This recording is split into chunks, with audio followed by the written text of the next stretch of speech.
it's Kelly Clarkson with Wayfair. My favorite thing about the holidays, decking out my whole house. And it's not a competition, but if it was, I would totally win the season with Wayfair. Giant outdoor inflatable Santa, got it on Wayfair. Trees, lights, and ornaments in every style and color, yep, got those on Wayfair. Garland, accent pillows, cozy throws, nutcrackers, Wayfair, Wayfair, Wayfair. When it comes to hosting, Wayfair's got me covered there too. I got a brand new dining table set that fits the whole family, sheets and towels for extra guests, and even the cutest holiday bed sheets for the kiddos. All thanks to Wayfair. And the best part, I got it all shipped fast and free. It's a Wayfair holiday miracle, y'all. I'm not saying there's a champion of Christmas or anything, but if there was, it'd be the lady with the year-round Christmas village who shops at Wayfair. That would be me.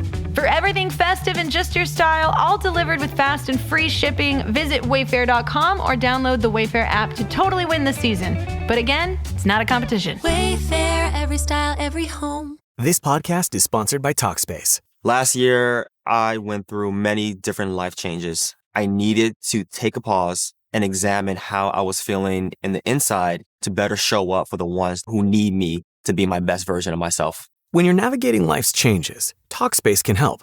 Talkspace is the #1 rated online therapy, bringing you professional support from licensed therapists and psychiatry providers that you can access anytime, anywhere. Living a busy life, navigating a long-distance relationship, becoming a first stepfather, Talkspace made all of those journeys possible. I could speak with my therapist in the office. I could speak with my therapist in the comfort of my home. I was never alone. Talkspace works with most major insurers, and most insured members have a $0 copay. No insurance, no problem. Now get $80 off your first month with promo code SPACE80 when you go to Talkspace.com. Match with a licensed therapist today at Talkspace.com. Save $80 with code SPACE80 at Talkspace.com. Hey, warmer from the UL, welcome to lovely Las Vegas for Coast to Coast Soups with myself, Greg Oops Peterson, now part of the VSiN family of podcasts. We've got a great podcast for you. We're going to go guest-free today. It was sort of on the borderline because when you get over 70 games, I always like to go guest-free. We were more at 64, 65 today. I typically go without a guest with regards to these Saturday cards, so I decided that I would go without a guest here. So we are going to get you guys picks and analysis on every game on the betting board in the final 2 segments as we hit some bank shots. We are going to be going with the normal games in segment number 2 and then the games on the extra games board in the final segment. If you do have a question, comment, segment idea, what have you for this podcast, you have one of 2 ways we offer those in. First one is my Twitter/X timeline at gunit_81. Keep in mind there's the M, they mean does not matter, so as per usual, please send these into the timeline. And the other way is find an Apple Podcast review. If you rate this podcast 5 stars, it is very much appreciated. From there, you're able to fire in whatever you'd like to hear on this podcast via that 5-star review. I did not get any Twitter/X questions today, but everything is powered by Better. That is BETR. Better is making it all the better to be able to dive in on some daily fantasy. All you need to do is go to BETR.app, and then you have a promo code for being a listener to this podcast of VSimpod. That is VSIMPOD. That gets you $10 free to be able to get started. All you need to do is take a look at the board, determine whether or not you want to go over or under a player's stat line, and you're all prepared there. And additionally, you're able to bet on money lines and spreads where jurisdictions apply as well. So we've got a lot of fun there, and it's a lot of fun to take a look back at everything that we saw in basketball the previous day. How about if we recap everything that we got on a pretty fun Friday? Try to find some trends and try to get to know these teams a little bit better. Game through yesterday is Greg buzzing about. Here is the rowdy recap. Things not so dairy-licious for Wisconsin out there in Milwaukee. The Villanova Wildcats in overtime, they pull away 76-66. Still got the under, by the way, even with 30 points in overtime. But for Villanova, they go 11 of 31 from three-point range.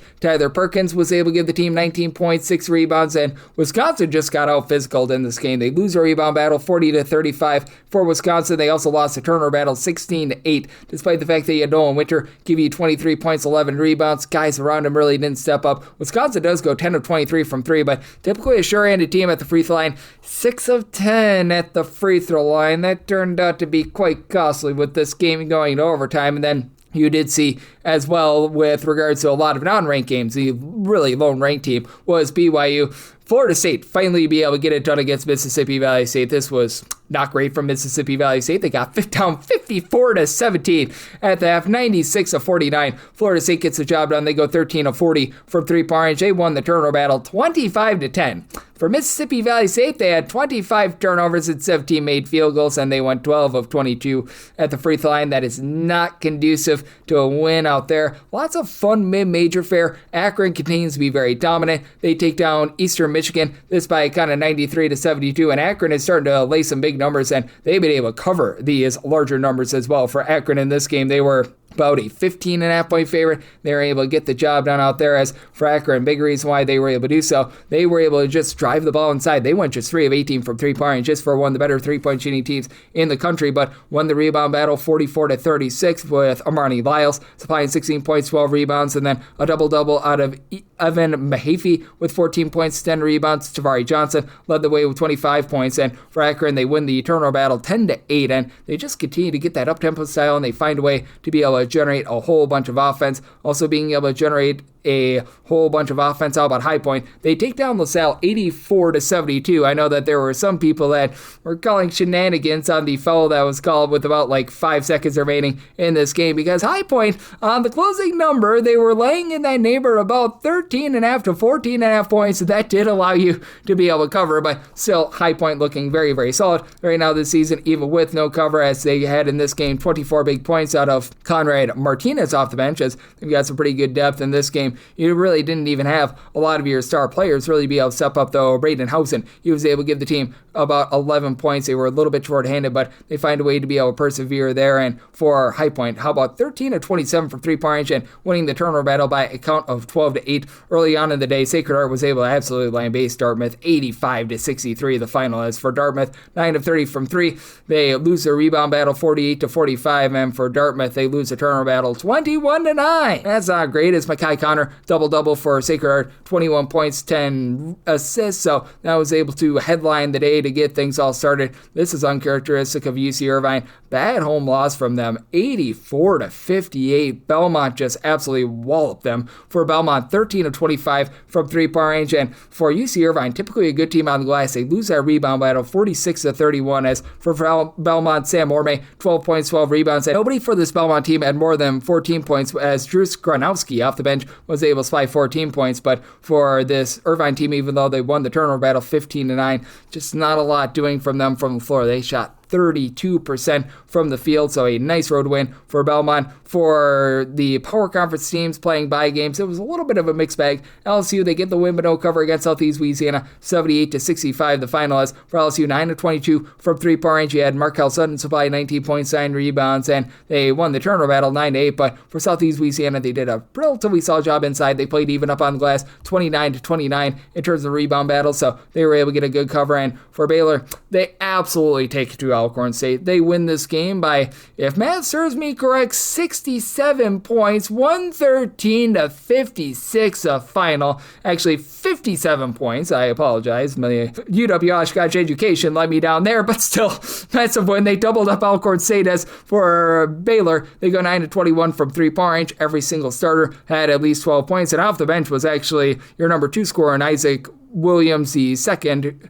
Isaac Williams, the fourth, who supplied the team with 21 points. And for Alcorn State, they actually play even up on the turnover battle 14-14, but they lose the rebound battle 50-26. They go 30% from the floor, so that was not necessarily a great result for them. This was a pretty result for these guys, though. How about Seton Hall? The Pirates on the road as an underdog get it done, 72-67 the final. Providence now in the Kim English era, 40-40 under him, so that's not great. And for Providence, they lost the rebound battle 35-29. Actually played even up in terms of turnovers, 13-13, but 5 of 23 from three-point range. For Seton Hall, you had Stephon Payne, the Payne train, supply 18 points, 16 rebounds. They were able to get a big three late from Tawan Simpkins, and for Seton Hall, all of a sudden 11-1. They are doing less with more out there, and that has been a lot of fun to see. And for Tulsa, they don't cover the spread of about 1.5 to 2.5 points, but they do get the job done outright against Western Kentucky. This by a count of 82-81. They were trailing 37-30 at the half, but for Tulsa, even though they didn't necessarily have the three ball working, they go 11-33 from 3.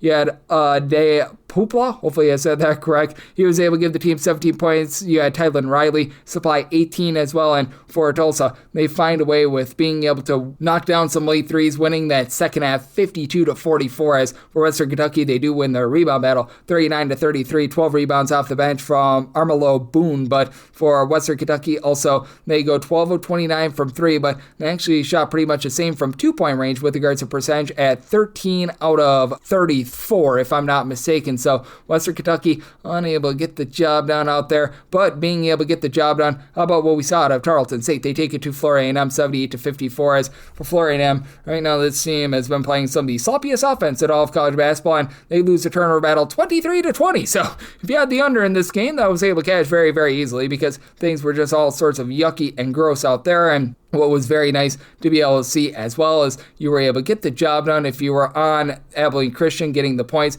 as I'm doing this because I have to have this up by midnight Pacific, 3 o'clock a.m. Eastern. Got about 60 seconds remaining. Abilene Christian has over a 30-point underdog, down 78-65, so they're going to be able to get the cover in this game. For BYU, you had A.J. Demansa give you a really good performance, 32 points, 16 of 19 at the free throw line, so obviously he was able to do his part, but Abilene Christian relatively even up on the glass. They went 14 out of their first 15 at the free throw line, and Kebo Newton, he was able to give the team about 15 points, so that was pretty rock solid for them. As I'm doing this, North Alabama down at the end of the first half, 46-21 against Loyola Marymount. Looks like Loyola Marymount should get the job done there. And for UCLA, it looks like they're not going to take an outright loss to Cal Poly, but as I'm doing this, we've got about 10 minutes remaining in the second half, 72-63, and Cal Poly was about a 26.5-point underdog. Barring an utter collapse, they should be able to get the cover. As for Cal Poly, with about 10 minutes remaining in the second half, 10 of 23 from three-point range, very balanced attack with Caden Ward, Peter Benjai, Hamad Musa, and Kyron Elliott all being able to get over 12 points. And right now for UCLA, Sky Clark with 22 points in the first 30 minutes in this game. He's been pretty rock solid, but a UCLA team that right now is the lead in the turnover battle, 18-8. They're actually getting outboarded right now from Cal Poly, so that's a little bit of a concern for you there. Unfortunately, we don't have anything with regards to Seattle versus Washington, but if anything pressing happens there, we will recap that on the podcast tomorrow. And currently, as I'm doing this, same race pulling away from Florida Atlantic. And if you're taking a look at trend-wise, what we're getting in college basketball on Friday, this is with a few games outstanding for Friday because we did have quite a few West Coast late games. The overall over and under battle is about as 50-50 as it gets. 925 unders to 920 overs. We've got a few overwhelming results are happening on Friday, so by the time you hear this, it might actually be 50-50. And favorites on the spread, they've been hitting at about 50.7%, 928, 904, and 32 against the spread. Again, with a few games outstanding for Friday. For favorites, it's been relatively rough for them over the last 7 days. Last 7 days, 112, 130, and 6 against the spread, with the over 8 being a little bit over 55%, 136 overs, 111 unders, and if I'm not mistaken, 2 pushes along the way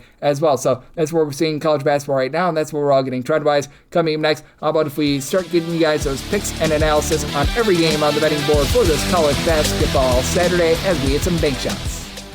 This podcast is sponsored by Talkspace. Last year, I went through many different life changes. I needed to take a pause and examine how I was feeling in the inside to better show up for the ones who need me to be my best version of myself. When you're navigating life's changes, Talkspace can help.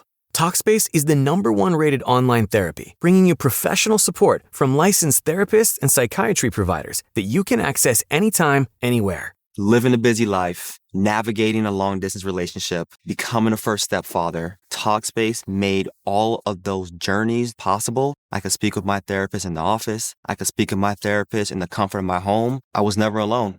Talkspace works with most major insurers, and most insured members have a $0 copay. No insurance, no problem. Now get $80 off your first month with promo code SPACE80 when you go to Talkspace.com. Match with a licensed therapist today at Talkspace.com. Save $80 with code SPACE80 at Talkspace.com.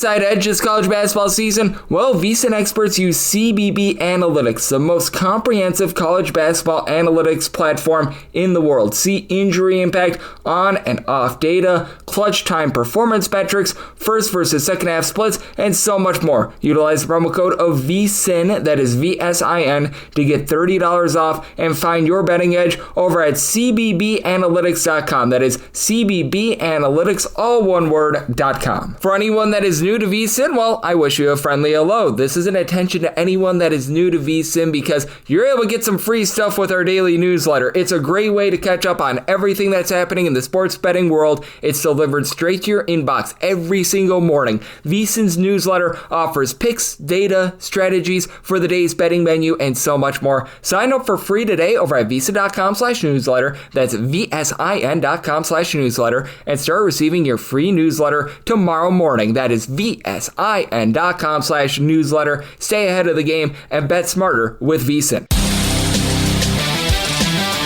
And we're back here in lovely Las Vegas for Coast to Coast Hoops with myself, Greg Hoops Peterson, now part of the VSiN Family Podcast. A little bit of a bigger card today, so we went guest-free. Typically, when there's 60-plus games, it's a roll of the dice as to whether or not I put on a guest. Decide not to today since it is a Saturday, and I just want to take a little bit more time to give you guys picks and winners on this card. So how about if we do dive into it? We'll hit the games on the normal Las Vegas rotation in this segment. Final segment, we'll go with the extra games, but let's get started with those bank shots. Most financial establishments close at a certain time, but not here. It is time for a side and total on every game on today's betting board bank shots.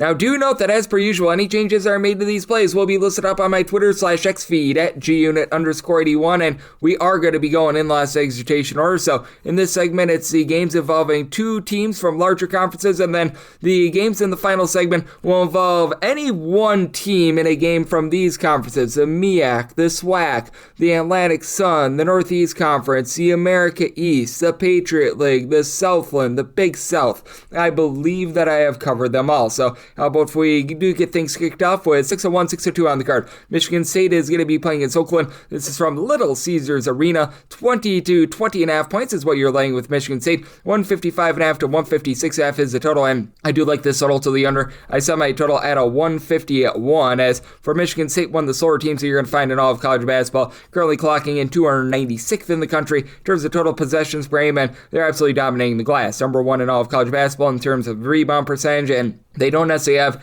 as much explosion with their offense, so they are now shooting about 36% from three. After a slow start to the season, they're picking it up with Kurt Tang shooting 40% from three, only about 6.5 points per contest. But Jackson Kaler, 14 points, 10 boards, a block, and he's shooting 47% from three. I think that you'll see a little bit of regression there, but Jeremy Fears is doing a nice job of being able to dole it out. 11.5 points, 9.5 assists, only about 2.3 turnovers per game, and they face an Oakland team that is going to let them dictate the terms. For Oakland, 347th in all of college basketball in terms of their turnovers forced on a per possession basis. And with Oakland, this is a team that's looking to play a little bit more up tempo. I'm not going to call them like a warp speed team or anything like that, but they're about 59th in the country in terms of total possessions per game. And Brody Robinson coming over from UT Arlington has been big. He has done a nice job supplying this team with about 4.5 assists per game. He's given the team 16 points, and he's been able to shoot about 37% from three-point range. Oakland does a good job at taking care of the ball themselves. Top 75 team in terms of fewest turnovers on a per possession basis, but they're 280th in terms of percentage of their missed shots that result in an offensive rebound. They're getting gashed down low outside the top 330 in terms of opponent's two-point shooting percentage. They do now have back Michael Hoagie after he missed the first 5 games of the season. 15 points, 5 rebounds per game, so he's making a little bit of an impact. But that said, I do take a look at this spot, and I do think that for Michigan State in this Sutra Court game, they find a way to get the job done and have their defense take over. Set my line at 23, willing to lay it with Michigan State, and I like the under. 603, 604 on the card. Louisville plays those to Montana, and the Grizzlies find themselves as a underdog of 30.5 points. 167.5 to 168.5 is the total, and for Louisville, I set them as a 28.5 point favorite. So here at the 30 plus, I'm going to be willing to take this points. Now, you do have a Montana team that has really cranked up their tempo. For Montana, they are finding themselves in that top 50 in terms of total possessions per game, more specifically 40th. Louisville, as we know, is a team that they're going to be looking to move it as well. For Louisville, in terms of total possessions per game, they're about 61st, but also for Louisville, this has been a top 50 defense in terms of points allowed on a per possession basis. They do a nice job on the glass, very well-rounded team, but they're dealing with that Mikael Brown injury. He was unable to go against Tennessee, and he's dealing with some injuries, but I would think that if he plays in this game, it's going to be very limited, so I sort of have him out of the fold in this game. Like I said, if he does give you anything, not going to be 100%, but I mean, even without him, I think that they're going to be fine in this game. case, you've got Adrian Woolley giving you about 9.5 points, 4.5 boards, and he comes over from Kennesaw State where he was the main man there, shooting about 36.5% from three. Ryan Conwell shoots 40.5% from the outside, 19.5 points per game, and then down low you've got a pair of guys in Sandra Frew along with Javon Hadley combining for a little bit over 11 rebounds per game. Good versatility as both of these guys are shooting over 47% from three-point range, and this is a Montana defense that they leave something to be desired on the defensive side of things. This is not going to be a team that's really going to be pressing the issue while outside the top 320 in terms of turnovers forced on a per possession basis, and they do not grab a lot of second chances. This team is outside the top 330 in terms of percentage of their missed shots that result in an offensive rebound. They are good at guarding the perimeter, though. Top 75 team in terms of opponent's three-point shooting percentage. This team has done a nice job knifing the ball down low. Top 50 team with their two-point shooting percentage with Money Williams. Yes, his name is Money. You've got Money giving you 19.6 assists per game. Shoots in the mid-30s from three. Brooklyn Hicks, about a 34% three-point shooter. This team really doesn't have a lot of rough and tumble down low. Lone guy that's giving you over 4.5 rebounds per game is Tajon Sawyer with 5.5 rebounds per game, though you do have Keenan Aquino who's giving you more like 4.7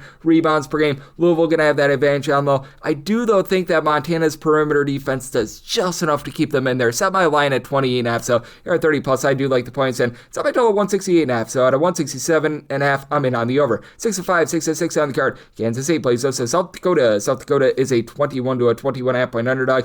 169.5 to 170.5 is the total, and I set a total of 169.5, so 170 plus does become my buy point on the under. You've got a Kansas State unit that has certainly been able to bomb it from three-point range. You've got one of the best scorers in all of college basketball, PJ Haggerty, supplying 22.5 points per game. Team is a top 15 team, shooting over 40% from three-point range. You've been able to have David Cass. He will step up as a 42% three-point shooter, 13.5 points per game. Abi Bashir, Nate Johnson, both between 12 and 13 points per game. Issue with this Kansas State team is down low. Nate Johnson, who's a guard, is averaging 5.5 rebounds per game. That leads the way for this team, and as a result, you've got a Kansas State unit that has just not been able to generate for themselves second and third chances outside the top 175 in terms of opponents' two-point shooting percentage, and they have been outside the top 175 in terms of ball security. They are turning the ball over about 13 times per game. You do have a South Dakota team that's really not going to be doing the greatest job of taking care of the ball themselves. They are also turning the ball over about 13 times per game. Now, to the great South Dakota, top 75 team in terms of percentage of their missed shots.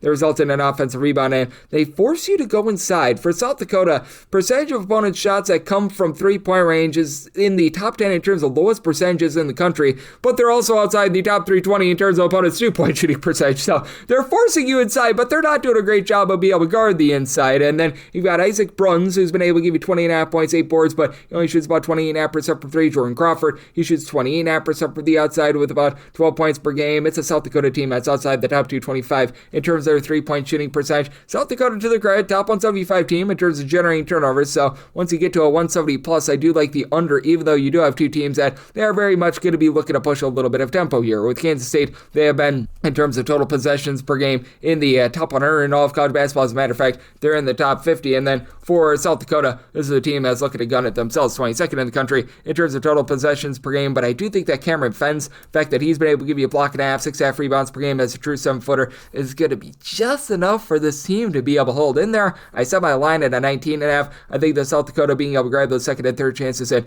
doing a good job on the glass does just enough for them to hold in this game. I think they get a lot of scoring, but I think we've gone just a scotch high with the total. So like the under and the points with South Dakota, 607, 608 on the card. You got St. John's. They are going to be playing against Kentucky. This is from State Farm Arena. And St. John's is a 2.5 to a 3.5 point favorite. 155.5 to a 156.5 is the total. Set St. John's as a 2-point favorite. I'm going to be willing to take the points with Kentucky. Don't necessarily want the money line. I upgraded Kentucky a little bit because they are going to have Jaden Quantens making his season debut. I don't think that he's going to be 100%, so whatever you think you're going to get from Jaden Quantens, you probably have to cut that in half. So I made him worth about a point to a point and a half to the line. That's just personally where I stood, but with him last year, he was averaging 2.5 blocks per game over at Arizona State, and this should be a bunch I can actually match up down low with St. John's. This has been a Kentucky team that has actually been quite good in terms of their defense. They're a top 50 team in terms of their overall rebound percentage, and for Kentucky, I mean, for all the warts that they have, they're 23rd in the country in terms of points allowed on a per possession basis.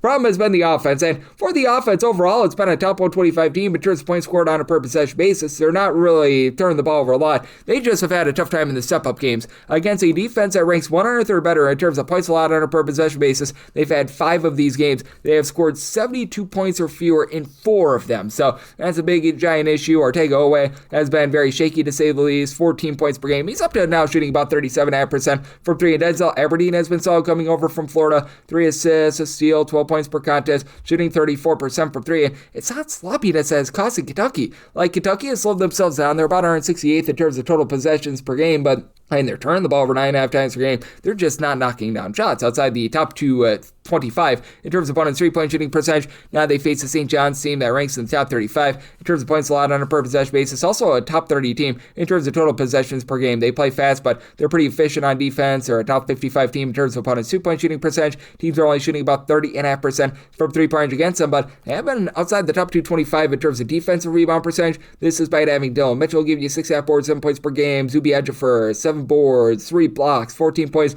per contest. Team is much improved with their 3-point shooting, and Bryce Hopkins has great versatility, 4.5 boards, 14 points, 2.5 assists per game. But I think that you're going to see some good interior play on both sides, and I do think that Quantens makes a little bit of an impact for a Kentucky team that has been rough on offense, but they've been better on defense. So I set a total here of a 150. I like the under and anything above 2 here with Big Blue Nation. 609, 610 on the card is Liberty Biberty on the road against Dayton, and the Flyers find themselves as a favorite of 9 to 9.5 points. 143.5 to 145.5 is the total, and I set Dayton as a 7.5 point favorite. So at 8+, I'm going to be willing to take the points with Liberty. For Dayton, they've got a massive forte and they've got a massive weakness. Dayton is a top 5 team in all of college basketball in terms of turnovers forced on a per possession basis. They're outside the top 320 in terms of opponent's 3-point shooting percentage. For the St. team, they're allowing teams to shoot 37.7% from 3-point range, and unlike in past years, Dayton has not been great with their own 3-point shooting. Outside the top 210 with that regard, shooting about 32.5% from 3. Deshaun Montgomery has shot about 45% from 3. He's applying 16.4 points per game. Javon Bennett,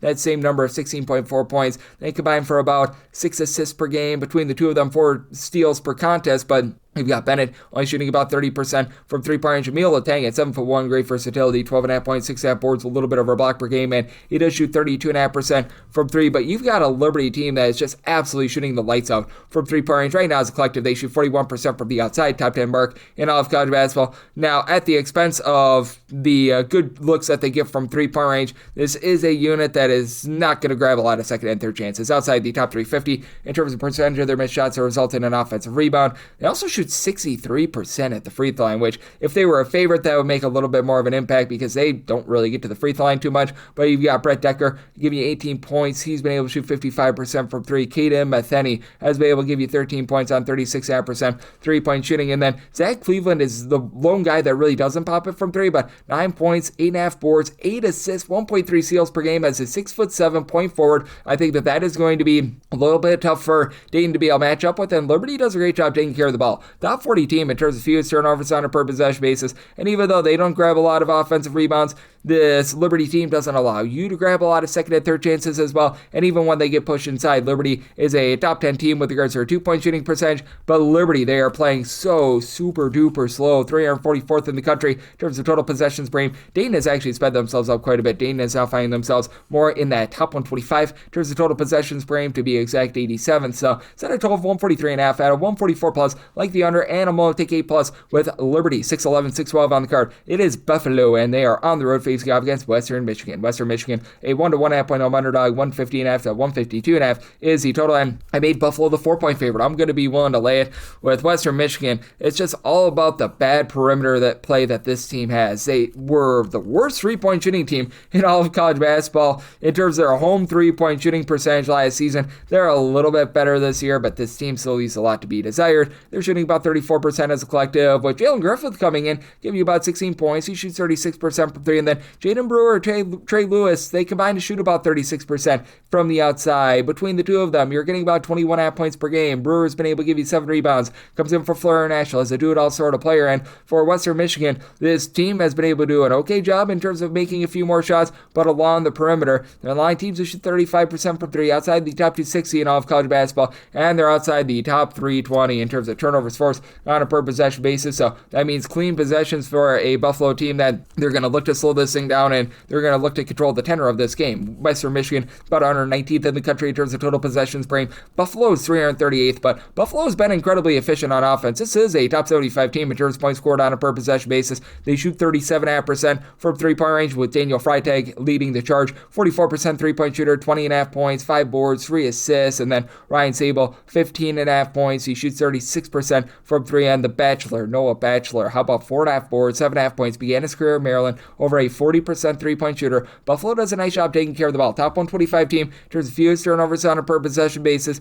They are a little bit weak on the inside, outside the top 200 in terms of rebound percentage. They don't give themselves any sort of second and third chances. So Western Michigan has the advantage inside. Buffalo has the advantage on the outside. I do think that Buffalo's advantage on the outside going to be just enough to get the job done. I do think that this is going to be a slow down game. So set a total of a 150.5. I like the under, and I'm willing to lay with Buffalo. Made them a 4-point favorite. 613, 614 on the card. It is Georgia State on the road against Appalachian St. App State is a 10.5 to an 11-point favorite. Total on this game 135.5 to a 136.5, and with Georgia State, I made them an underdog of 8.5 points. I'm going to be willing to take those points. Now, Georgia State has been all sorts of brutal in terms of their offense, and for Georgia State, this is also a team that's getting sort of dump trucked down the glass. 332nd in the country in terms of their rebound percentage. Meanwhile, you've got an App State team that typically they're really good on the glass. This year, they're only about 241st in terms of rebound percentage. It does feel like Luke Wilson, who's giving you about 5.5 to 6 rebounds per game, is picking that up. App State, as we know, they're going to look to play very slow and controlled. 355th in the country in terms of total possessions per game. You've got a Georgia State team that is a little bit more mid-tempo. They're about 136th in the country in terms of total possessions per game, and the big key for this Georgia State team is just being able to get healthy with regards to their offense, because the Jelani Hamilton injury has been very costly to them. He's been averaging about 16 points per game when he's been out there, but he's sort of been up, down, all around, in and out of the lineup, so that has been very hurtful for this team. And for Hamilton, he was able to go in that game against Georgia Southern, so I'm thinking he should be good to go here. As a matter of fact, last 2 games that he's been in there, he's been able to combine for about 42 points per game, shoots 37% from three-point range, and boy, do they need that three-point shooting, because this team outside the top 330 with their three-point shooting percentage at 28.7%. Now, you do have a Georgia State team that has been able to do a relatively okay job in terms of guarding the inside, top 175 team in terms of opponents' two-point shooting percentage, and down low, you've had Joe Chappell be able to supply 7 boards, 8 points per game, and Shakai Noon, a little bit of everything out of him, 10 points, 5 boards, a steal, shoots it from 3, doesn't necessarily shoot it well from 3 at 22%, but shoots it from 3. But for Appalachian State, even though this team does a great job taking care of the ball, top 140 team in terms of fewest turnovers on a per possession basis, and for Appalachian State, well, they do a good job of taking care of the ball.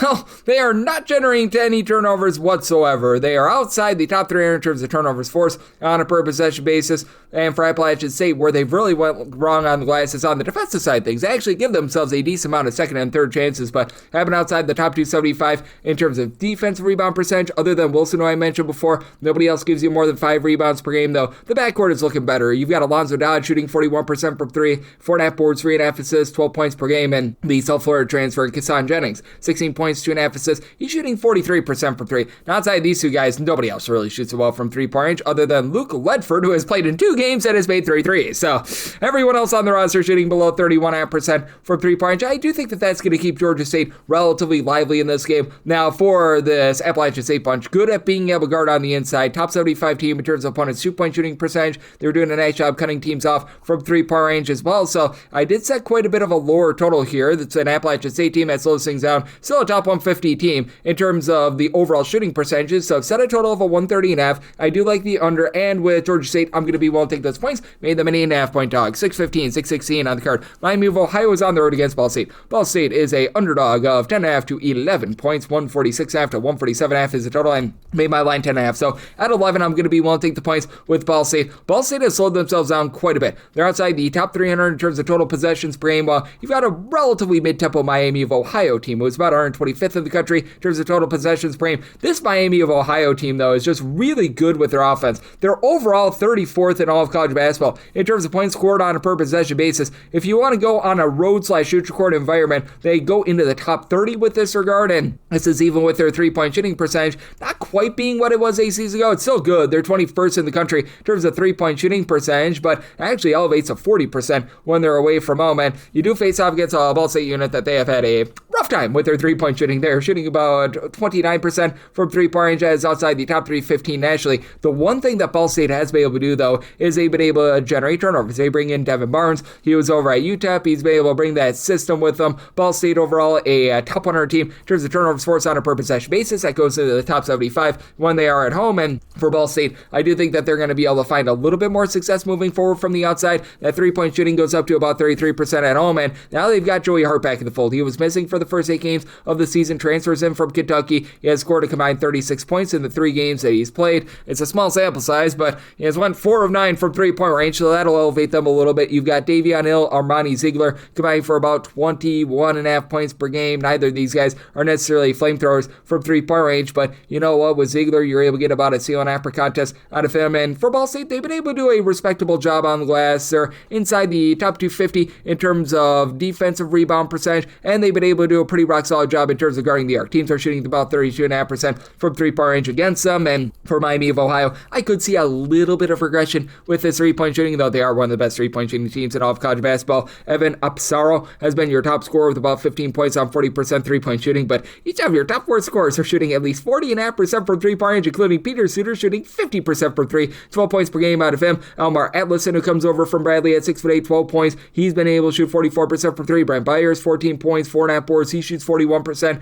from the outside. Miami of Ohio is not going to give themselves a lot of second and third chances. Outside the top 275 in terms of offensive rebound percentage, but they just knocked down that first shot, as they're also a top 30 team with regards to their 2-point shooting percentage, and this has been a good team on the inside. They're a top 75 team in terms of opponents' 2-point shooting percentage, but I do think that for Ball State, they are going to be able to generate just enough turnovers here. Miami of Ohio, they themselves have been a top 100 team in terms of turnovers forced on a per possession basis, so do think they can get some sloppiness in this game. Set a total of 144.5 in on the under, and at 11 plus, I'm willing to take those points with Ball State. 617, 618 on the card. UMass plays those to Kent State. Kent State is a underdog here of 1.5 points. To last game, it is 168.5 to a 169, and I did set a total of a 162.5. I'm in on the under. Now, these are two teams that are playing at a very rapid pace right now. For Kent State, they're actually number 4 in the country in terms of total possessions per game. UMass is number 44 in the country, but neither of these teams have necessarily been the world's greatest in terms of taking care of the ball, especially UMass, but for this UMass team, they've been a top 100 team in terms of turnovers forced on a per possession basis.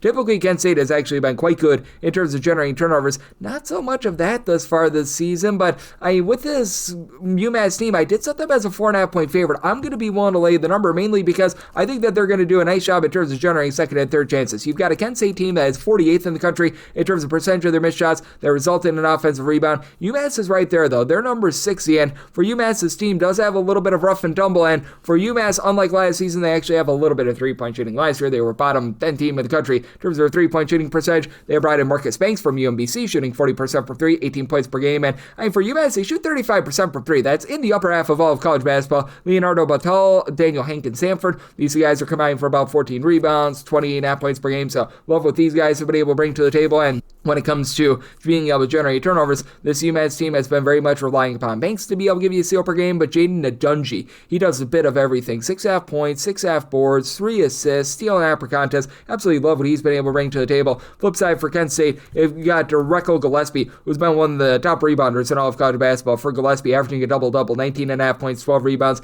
per game. And then Morgan Sanford, Zion Medley are combining to shoot about 40.5% from 3, with Medley 11 points, 6.5 assists per game. Sanford has been able to give you 16 points per contest as well. And then you got Jari Williamson, who shoots 46% from 3. Last year, Kent State was outside the top 300 with regards to three-point shooting percentage. They're in the top 30 now. I do think that you're going to see a little bit of regression there. In Kent State, they've had a tough time guarding the three-point line. They're outside the top 275 in terms of opponents' three-point shooting percentage. You've got a UMass team that they're allowing teams to shoot less than 27% from 3. Do I think that there's going to be a little bit of regression with that? Yes, I do, but at the same time, this is a UMass team that has been much better defensively than Kent State. Kent State has taken a country mile step backwards with their defense. They're about 218th of the country in terms of points allowed on a per possession basis. UMass is 62nd. I do think that the UMass defense wins out. So somehow line of 4.5, willing to lay with the Minutemen, and I'm in on the under. 619, 620 on the card. Coastal Carolina is on the road against Old Dominion, and Old Dominion does find themselves as a 4.5 point favorite. Total on this game, 145.5, and with Old Dominion, I set them as just a 1.5 point favorite. I'm going to be willing to take the points.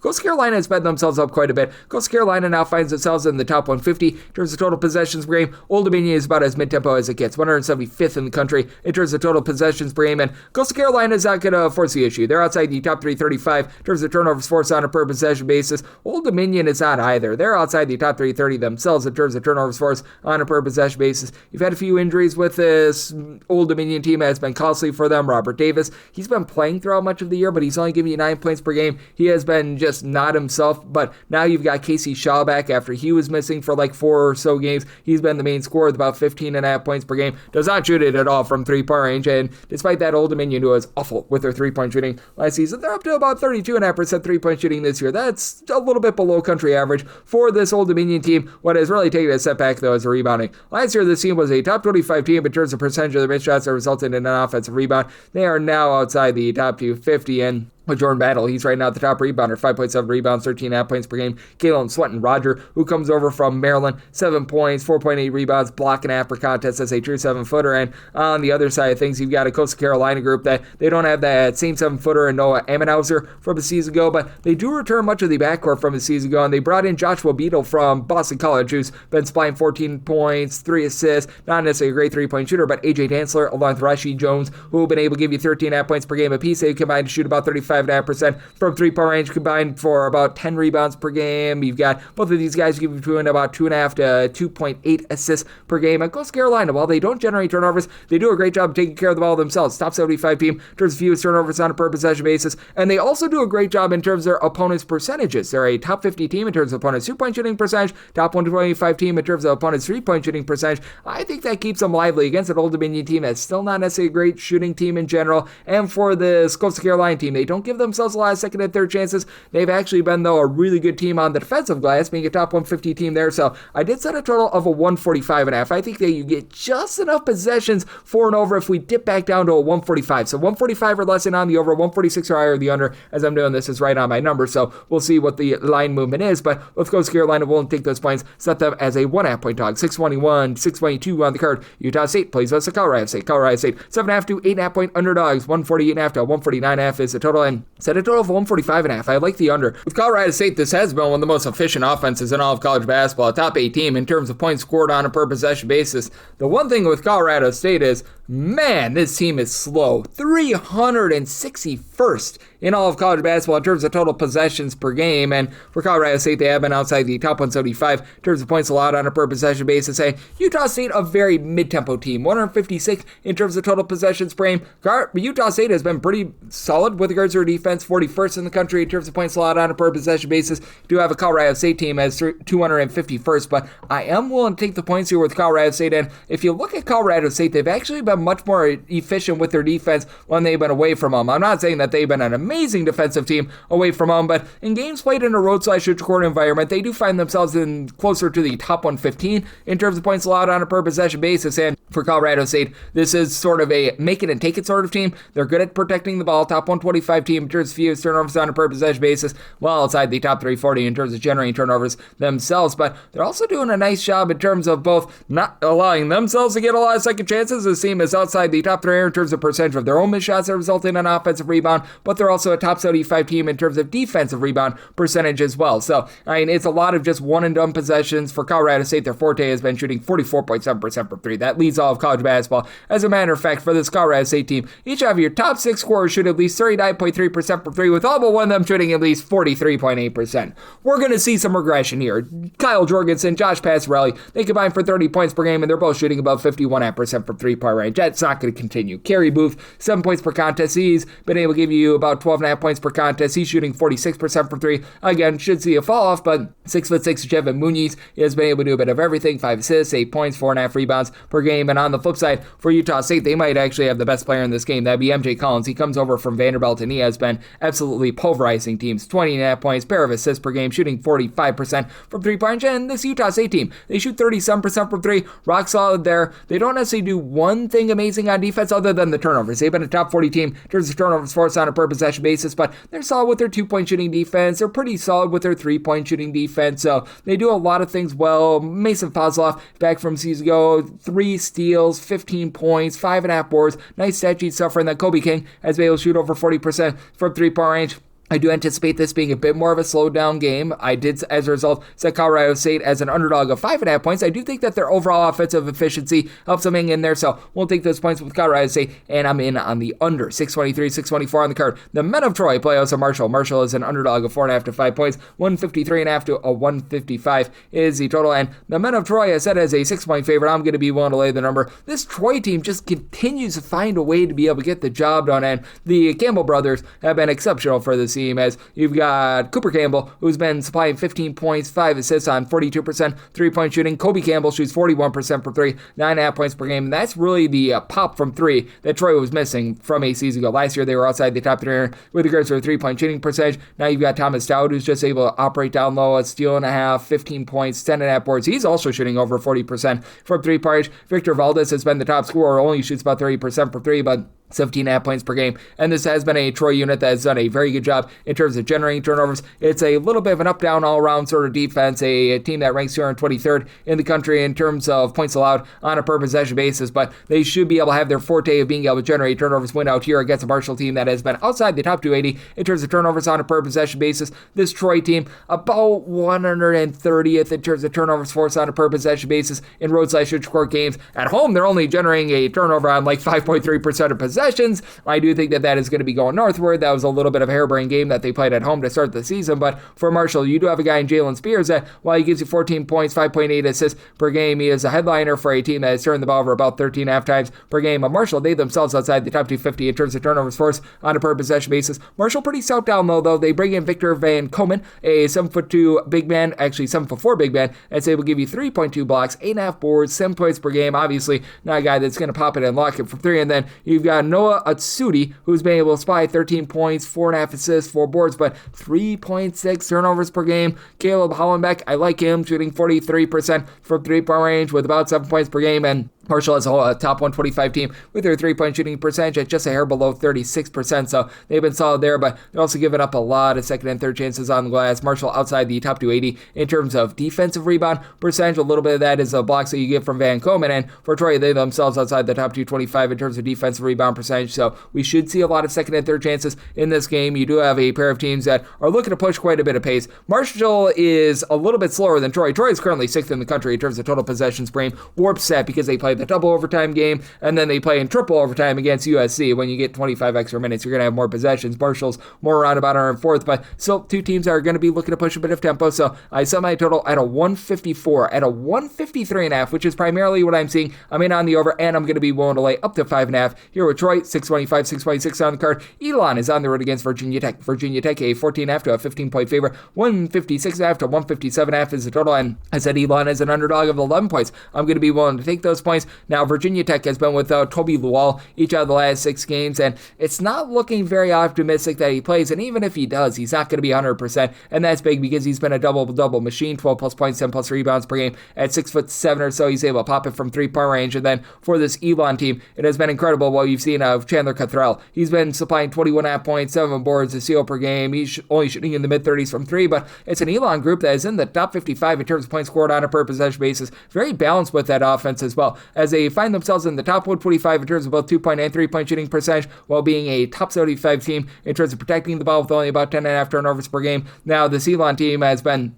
giving up a few second and third chances outside the top 200 in terms of defensive rebound percentage, but still, you've been able to get good play out of Kepler Klanzic, comes over from St. Joe's, Albany, and a few others, 11.5 rebounds per game, so I do like what he's able to bring to the table. And then for Virginia Tech, even without Lual, you still have Amani Hansberry down low. He's been able to do a good job as the primary scorer with about 16 points, 8 rebounds, 3.5 assists per game, and then Nicolas Avadeas, 6'8" point guard who comes over from Greece, 14.5 points, 5 assists to about 2 turnovers per game. Virginia Tech doing a great job valuing the ball, top 10 team in terms of fewest turnovers on a per possession basis. Solid 3-point shooting team at 36% from the outside. They've been shutting teams down from 3 as well. Top 75 team in terms of opponents' 3-point shooting percentage, but a little bit vulnerable on the inside. Virginia Tech, they've been outside the top 130 in terms of their rebound percentage as well. I do think that Elon is going to do a nice job inside with the injury to Lual. Jalen Shuett, by the way, has been very good for this Virginia Tech team. Off the bench shooting 45% for 3 with about 10.5 points per game, and you do have a Virginia Tech team that's looking to push a little bit more tempo than they have in past years. For Virginia Tech, up to about 126. In terms of total possessions per game, Elon 151st. I think they get a lot of offense, not so much defense. So made a total of 163. I like the over and the points with Elon. Set them as an 11-point dog. 627, 628 on the card. The Ohio State University and North Carolina do battle on a neutral court from State Farm Arena. Ohio State, a 3.5 to a 4.5-point dog. 154.5 to a 155 is the total. Set a total here of a 149. I'm going to be in on the under. Now, Seth Trimble, it looks like is going to be back for North Carolina in this game, and that's going to be big for them. As for Trimble, he went out after like 2 or 3 games because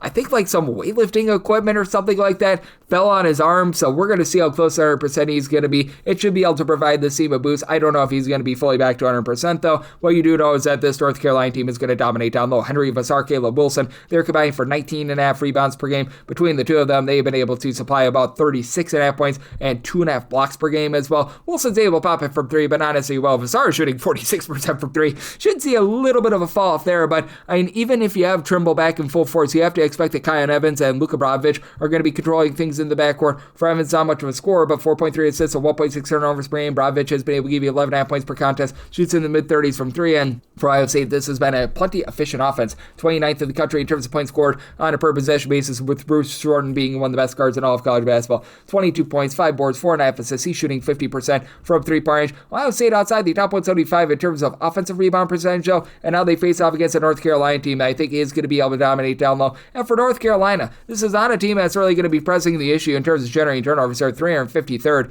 in the country in terms of turnovers forced on a per possession basis. Ohio State, they're not necessarily a team that bats down the hatches in terms of generating turnovers as well. 211th in terms of turnovers forced on a per possession basis, but we've seen this North Carolina team operate very differently. They're outside the top 200 right now in terms of total possessions per game, but they're also now 14th in the country in terms of points allowed on a per possession basis. By far the best defense that they're playing under Hubert Davis. They're 20th in the country in terms of rebound percentage. So Devin Royal, who's been pretty solid for this Ohio State team, 13.5 points, 5.5 boards. He has his hands full down low. Christoph Tilley gives you about 6 boards, 3 of assists at 7 feet tall. He's able to pop it from 3, but is only shooting 13% from 3. You'd like the game of John Mobley, 36% 3-point shooter, 14 points per game. But in the end, I do think that North Carolina, with their big men, they dominate inside, and I don't think that they're taking into account how slowly North Carolina is playing right now. So by total 149, I like the under, and I'm willing to lay up to 4.5 with North Carolina, 629, 630 on the card. It is Central Michigan. They are going to be on the road facing off against Northern Illinois.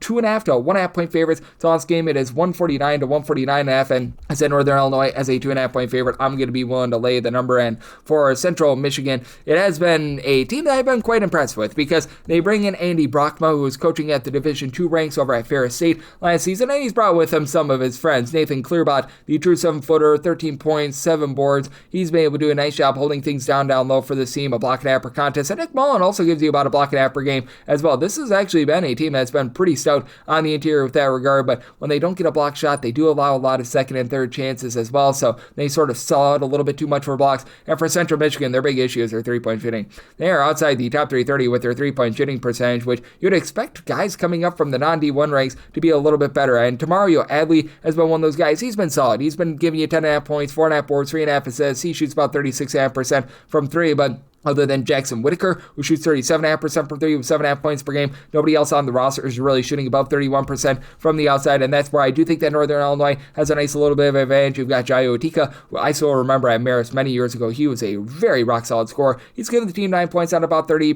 3-point shooting. Not saying that Northern Illinois is amazing with their 3-point shooting, but they're shooting about 33% from 3, just below country average, and this team has actually done a great job in terms of giving themselves second and third chances as well. This is a Northern Illinois team that all of a sudden they are grabbing about 15 offensive rebounds per game. Now, a lot of that has been against lesser and non-Division I competition, but if you look at percentage of missed shots that result in an offensive rebound, this is a Northern Illinois team that's checking in the top 115 on all of college basketball. If you look just solely at home games, they've been a top 75 team, as you've had Dylan Ducommun be able to come in, be able to give the team 11.5 points per contest. He is supplying about 4 assists per game. Now, Ducommun has been dealing with a little bit of injury, but has been able to come back in the last 3 performances, 11 plus points in all of them, so he's all good to go here. Makai Valentine, about 12.5 points, 6 boards. He shoots in the mid-30s from 3-point range. And for Northern Illinois, they've done a pretty solid job in terms of the rebound battle. While they turn the ball over a ton, they are outside the top 300 in terms of ball security with about 15 turnovers per game. But this is not a Central Michigan team that's really going to generate a lot of turnovers either. Outside the top 200 in terms of turnovers forced on a per possession basis. So do think that Northern Illinois finds some open looks and gets the job done here. Did semi-total at a 150.5. So you're at the 149.5, like the over, and I'm willing to lay up to a deuce here with Northern Illinois. 631, 632 on the card. Northern Colorado is going to be playing us to Denver. Denver is looking to pioneer a cover as a 9.5 point underdog. 162.5 is the total, and for Denver, set them as an 8.5 point underdog. I'm willing to take 9+ with them. This is a Denver team that's really not pushing a ton of tempo, while Northern Colorado just continues to be their efficient selves, and Northern Colorado is a team that's looking to push quite a bit of tempo. 69th, very nice in terms of total possessions per game. Meanwhile, for Denver, they're more around about 226th, and for this Northern Colorado team, the forte of this team is not allowing a lot of second and third chances. Northern Colorado, if you look at the percentage of their own missed shots that result in an offensive rebound, they're only about 303rd in all of college basketball, but they do find themselves back in the top 100 in terms of defensive rebound percentage. You do have a Denver team that, let's call it what it is, they don't necessarily have the world's greatest size, but I do like what Tim Breaksetter, who comes over from MSU Morehead, is doing with this team. As for Denver, they have been outside the top 175 in terms of rebound percentage, but you do have Jeremiah Burke, who comes over from North Dakota State, give you 15.5 points, 5.5 boards, shooting 38.5% from three, and this is a Denver team that has been one of the best three-point shooting teams in the country. They shoot about 39% as a collective, top 75 unit with that regard. Now, they are getting blowtorch from three-point range. Teams are shooting 43% from three-point range against them.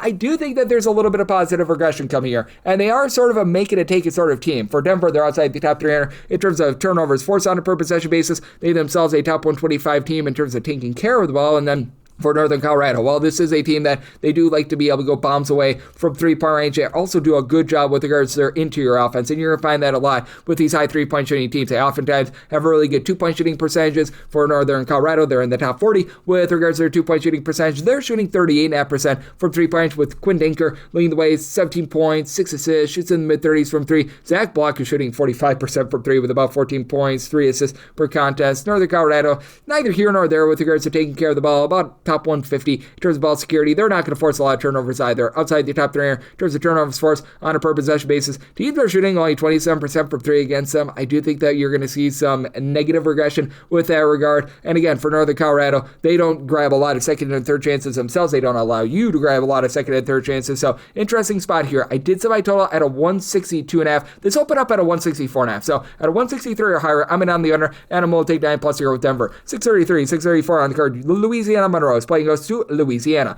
Louisiana's between a pick'em to a 1.5 point favorite. Total on this game is 137.5, and I said Louisiana Monroe is a 5.5 point favorite. I'm going to be willing to lay it. There's one word to describe this Louisiana Raging Cajuns offense: despicable. Like, this team is absolutely terrible. Like, I remember watching their game against Southern Miss a few days ago. I think that they scored 4 points in the final 13 minutes of the first half.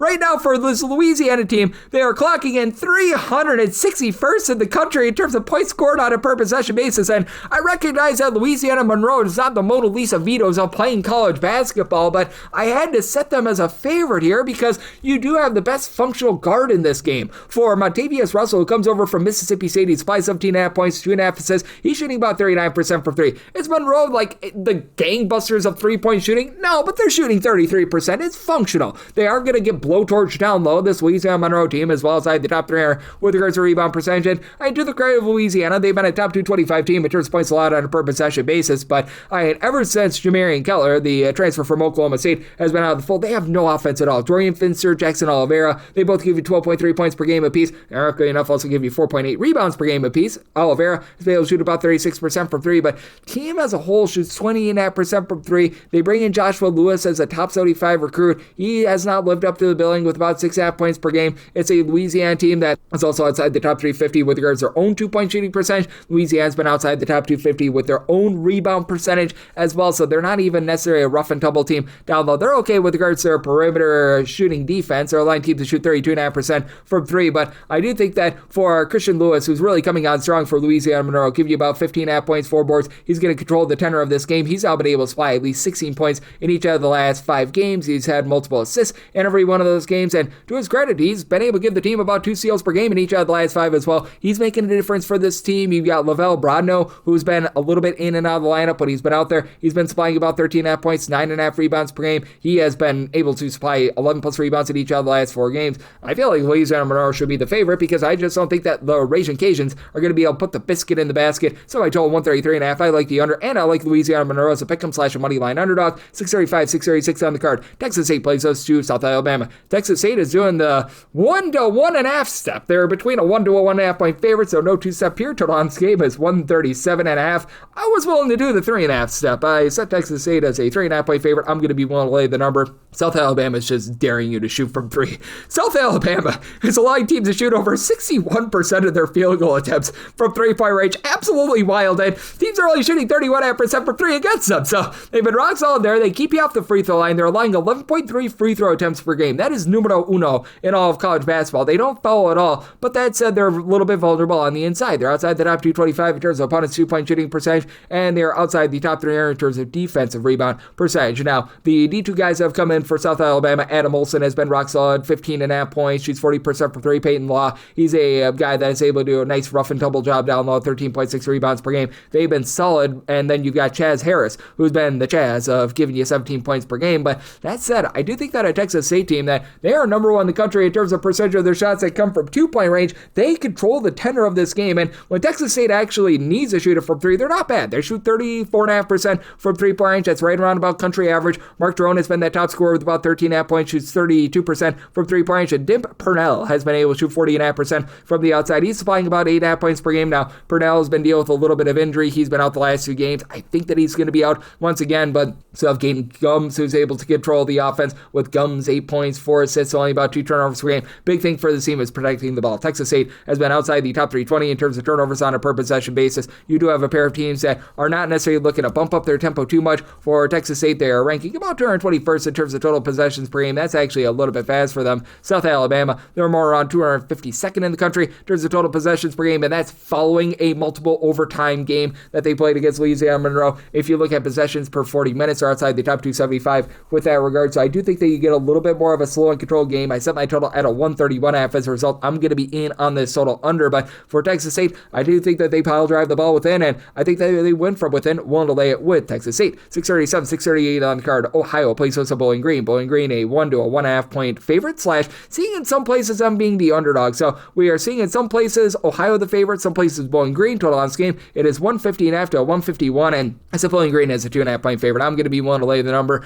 mainly because Bowling Green is the one team in this game that's actually playing defense, and I mean, for Ohio, they've been ghastly with their defense. They're outside the top 275 in terms of points allowed on a per possession basis, and they're only 198th in terms of points scored on a per possession basis. I like Jackson Paveleski, 4+ assists per game. He's giving you over 16 points per contest, so I mean, he's been able to do a relatively rock solid job there, but this team is going to need to protect the ball against a Bowling Green team that's been absolutely sensational at generating turnovers. 12th of the country in terms of turnovers forced on a per possession basis. Ohio's 91st, and Ohio finds themselves back outside the top 275 in terms of opponents' 3-point shooting percentage. Bowling Green has actually slowed themselves down a little bit. Ohio is more mid-tempo as compared to a season ago, about 127th in terms of total possessions per game. Bowling Green is about 165th, but for Bowling Green, I believe that they've got the best player out there on the floor in Javonte Campbell. 16 points, 4.5 boards, 3.7 assists, 3.6 steals per contest. Bowling Green, about country average with their 34.5% 3-point shooting, but I also do think that they're going to be able to do a solid job on the glass, as they've been a top 50 team in terms of defensive rebound percentage. Josiah Shackelford, 11.5 points. He's been able to give you about 3.5 boards. Sam Towns, 7 rebounds, 13 points per game. And then Meyer Wool, who comes over from Eastern Kentucky at 6'7", he's only giving you like 3 boards per game, but he's been able to shoot over 40% from 3-point range. And for Ohio, in and out of the fold has been the UNC Greensboro transfer and Jalen Breath. They really need him to give them a breath of fresh air down low, because he's been one of their top rebounders when he's been out there. It's about 7 points, 4.5 rebounds per game. And then Aiden Hadaway has been able to supply 7.5 rebounds, 14.5 points per game. But for Ohio, they're shooting less than 30% from 3-point range. They're about country average at taking care of the ball, about 150th in terms of turnovers on a per possession basis. But I mean, this team is absolutely not executing on defense whatsoever. I do think that Bowling Green is going to be able to generate some turnovers and utilize that defense to get the job done. Set my total at a 150.5. So you're at a 151 plus. I'm in on the under, and I'm going to take Bowling Green as either a slight favorite, or if they're a money line underdog, I'll take their money line as an underdog, 639, 640 on the card. Wyoming plays host to Grand Canyon. Grand Canyon is a 2.5-point underdog, seeing some threes out there as well. 147.5 to a 148.5 is the total, and I said Wyoming is a 7.5-point favorite. I'm going to be willing to lay the number. This Wyoming team is doing a very impressive job with their defense, and they have sped themselves up from past years as well. For Wyoming, they're up to about 90th in the country in terms of total possessions per game. Typically, this would be a more slow and controlled team. Meanwhile, for Grand Canyon, they're clocking in about 251st in terms of total possessions per game. Grand Canyon still solid in terms of generating turnovers, especially in a road/neutral court environment. Grand Canyon overall about 95th in the country in terms of turnovers on a per possession basis, but if you look at just their games played away from home, they actually clock in the top 30 in all of college basketball with that regard. Wyoming, they've been more around about 123rd with this regard, but there's still a top 75 defense in terms of points allowed on a per possession basis because they've taken on the persona of their coach Sundance Wicks. They're just very, very tough and physical. This team has been absolutely amazing on the glass, a top 55 team in terms of rebound percentage, and it's not even like you've got one dominant rebounder. Caden Bennett is actually leading the way with 5 rebounds, 3 assists, 10.5 points per contest, but then you've got a lot of guys that they just ship in. They're like 4.5 rebounds per game. Nasir Meyer, 13.5 points, 4.5 boards, 2.5 assists, shoots 45% from 3-point range. Matij Belik has been able to give you about 4.5 rebounds, 6 points per contest. So these guys are just doing a nice job mixing and matching there for Wyoming. They've also been able to shoot about 36% from 3-point range, and you have to factor in there the elevation. I recognize that Grand Canyon might be a little bit more used to a little bit of elevation with their time in the WAC for many, many years, but that said, with this Grand Canyon team, they've had a tough time shooting it from 3. They're shooting 29% from the outside the top 3 in all of college basketball. Now you do have Nana Wusu-Anane doing a nice job down low, 9.5 points, 9.5 rebounds, 2.5 assists per game, and then you've been able to get a little bit of 3-point shooting out of Brian Moore Jr. 8.5 points, shoots about 33% from 3-point range, but the lone player on the roster that shoots about 33% from 3, Caleb Shaw, and he's actually shot 50% from 3. He's attempted 33s this season, 10 points per contest, but I mean, it's been relatively rough in terms of this backcourt for Grand Canyon. They've had a little bit of a tough time taking care of the ball outside the top 175 in terms of their own ball security, outside the top 200 in terms of their own 2-point shooting percentage. Now they're doing a great job on the glass as well, a top 30 team in terms of defensive rebound percentage. So as a result, I do think that you're going to get a lower scoring game where you don't get a lot of second and third chances. Have I told 145.5 in on the under, but I think that Wyoming is going to be able to dominate this game in their home environment. Set my line at 7.5, willing to lay it with the Cowboys. 641, 642 on the card. Jacksonville State is on the road against East Tennessee. East Tennessee State is an 11.5-point favorite, 133.5 is the total, and with ETSU, I did set them as a favorite of 13.5 points, so I'm going to be willing to lay it with East Tennessee. This unit has always been a relatively good team on the glass, and they might not quite have the size that they've had in past season, but still, they're able to do a nice job in terms of not allowing a lot of second and third chances. This team is in the top 150 in terms of their overall rebound percentage, and they've really cranked up the turnovers. They've become a top 75 team in terms of turnovers forced on a per possession basis. Not a single guy on the roster that gives you over 5 rebounds per game. That said, you've got a quartet of guys with between 3.9 and 4.8 rebounds per game, with Blake Barkley supplying 12 points, 4.5 boards, 40% 3-point shooter. Brian Taylor comes over from SIU Edwardsville, doing it all, 14 points, 4.8 rebounds, 3.2 assists, steal and a half, shoots 35% from 3. Cam Morris, the transfer from UMass Lowell, 4 boards, 13.5 points, shoots 42% from 3 points. So, like what these guys are able to bring to the table, and for this bunch, they also are a top 75 team in terms of opponents' 2-point shooting percentage. Meanwhile, for Jacksonville State, this is a team that they do a really nice job on the glass, but they're also a team that's not going to be forcing the issue in terms of being able to generate turnovers for 1, and 2, Jacksonville State is going to be playing at a very slow and controlled pace. For Jacksonville State, they find themselves at 342nd in terms of total possessions per game. Now you've got an ETSU team that they are a slower team as well, about 252nd in the country in terms of total possessions per game. Jacksonville State has gotten great production out of Mustafa El Montequil, 18.5 points, 7.5 boards. He's not necessarily shooting it well from 3. This Jacksonville State team, they shoot 32% from 3. And to the credit of Jacksonville State, they've been a top 30 team in terms of opponents' 2-point and 3-point shooting percentage. I think that you see a little bit of regression there. This team has been very much feasting on non-Division I opponents. Their backcourt is a little bit, shall we say, down from where it was 8 seasons ago. You just don't have a 20-point per game scorer like Jerome Pierre, but AC Bryant, Jabbar Franklin, they've been able to combine for about 19.5 points per game. With Bryant, he's been able to shoot 36% from 3-point range, but I do think that ETSU going to do a nice job in terms of controlling the boards in this one. I do think that they generate some turnovers on a Jacksonville State team that has been outside the top 150 in terms of their ball security. Do think that this is going to be a little bit more of a slow and controlled game. I did set my total out of 135.5. I do think that the overall shooting of ETSU wins out against a Jacksonville State team that sees a bit of regression with that regard. So one to lay up to 13 with ETSU, like the over, so my total 135.5. 643, 644 on the card. Tennessee Tech is going to be playing us UT Martin, and UT Martin is an underdog of 1.5 points. 145.5 is the total. And with UT Martin, I made them the 2-point favorite. I'm going to be one to take a shot on them on the money line for the Tennessee Tech team. They are playing at quite a bit of a quick tempo for Tennessee Tech. They are currently 60th in the country in terms of total possessions per game. UT Martin, a very mid-tempo team. They're about 208th in the country in terms of total possessions per game. You've got a Tennessee Tech team that's a little bit more active with their hands than a season ago. They're up to about 215th in the country in terms of turnovers forced on a per possession basis. That is big against a UT Martin team that has been outside the top 350 in terms of their ball security. That is a main kryptonite that you've got for this unit, and they've been dealing with quite a few injuries. Dragus Langu, who's been very rock solid in the backcourt, he's been missing the last 6 or so games. He's a double-figure scorer. Philip Rajkovic has been dealing with a little bit of injury as well, but Rajkovic should be good to go. He was able to score 16 points in their previous game against Tennessee State, so he's a guy that's going to be out there on the floor, and he's going to be directing a lot of traffic, about 3 assists per game. And then you've got Adrina Bragkovic, who's been able to give you 15 points, 8.5 rebounds, shoots about 42% from 3, and this has been a unit in Tennessee Martin that has done a great job controlling the outside. They're a top 125 team in terms of opponents' 2-point shooting percentage, but a top 50 team in opponents' 3-point shooting percentage, and they've done an excellent job on the boards. A top 75 team in terms of rebound percentage, and that's going to be tough for a Tennessee Tech team that they lost their top rebounder from a season ago, and Daniel Igbeniwe in the transfer portal. Right now, you've only got one guy on the roster that's giving you over 5 rebounds per game, and Danny Pounds, and he's been able to pounds away with about 13 points, 5 boards, and he does shoot 44% from 3-point range, and Jajuan Nichols has been able to supply about 5 rebounds per game as well. And to the credit of Tennessee Tech, this has been a team that has been okay in terms of not allowing a lot of second and third chances, but they themselves are outside the top 250 in terms of their offensive rebound percentage. And it's a Tennessee Tech team that they're also outside the top 300 in terms of ball security. They're turning the ball over about 14.5 times per game. To their credit, top 150 team in terms of their 2-point shooting percentage, but very average in terms of their 3-point shooting. You've got Makai Cameron and Brandon Montu, who have combined to shoot about 34.5% for 3 between the two of them. You get about 22.5 points per game, but I do think that you're going to get a lot of sloppiness in terms of the turnovers. I do think that Tennessee Tech is going to be able to get this game played a little bit more up-tempo, but I think that the turnovers cost you an under, and with UT Martin having their turnover woes offset, I think that they get the job done. Set my line at 2 with UT Martin being the favorite, so like UT Martin on the money line and the total under 645, 646 on the card. Mississippi State, they play us in Memphis. Memphis a 3.5 to a 4-point underdog. Total on this game is 150.5, and for Memphis, I did set them as an underdog of 3 points, so I'm going to be willing to take the points.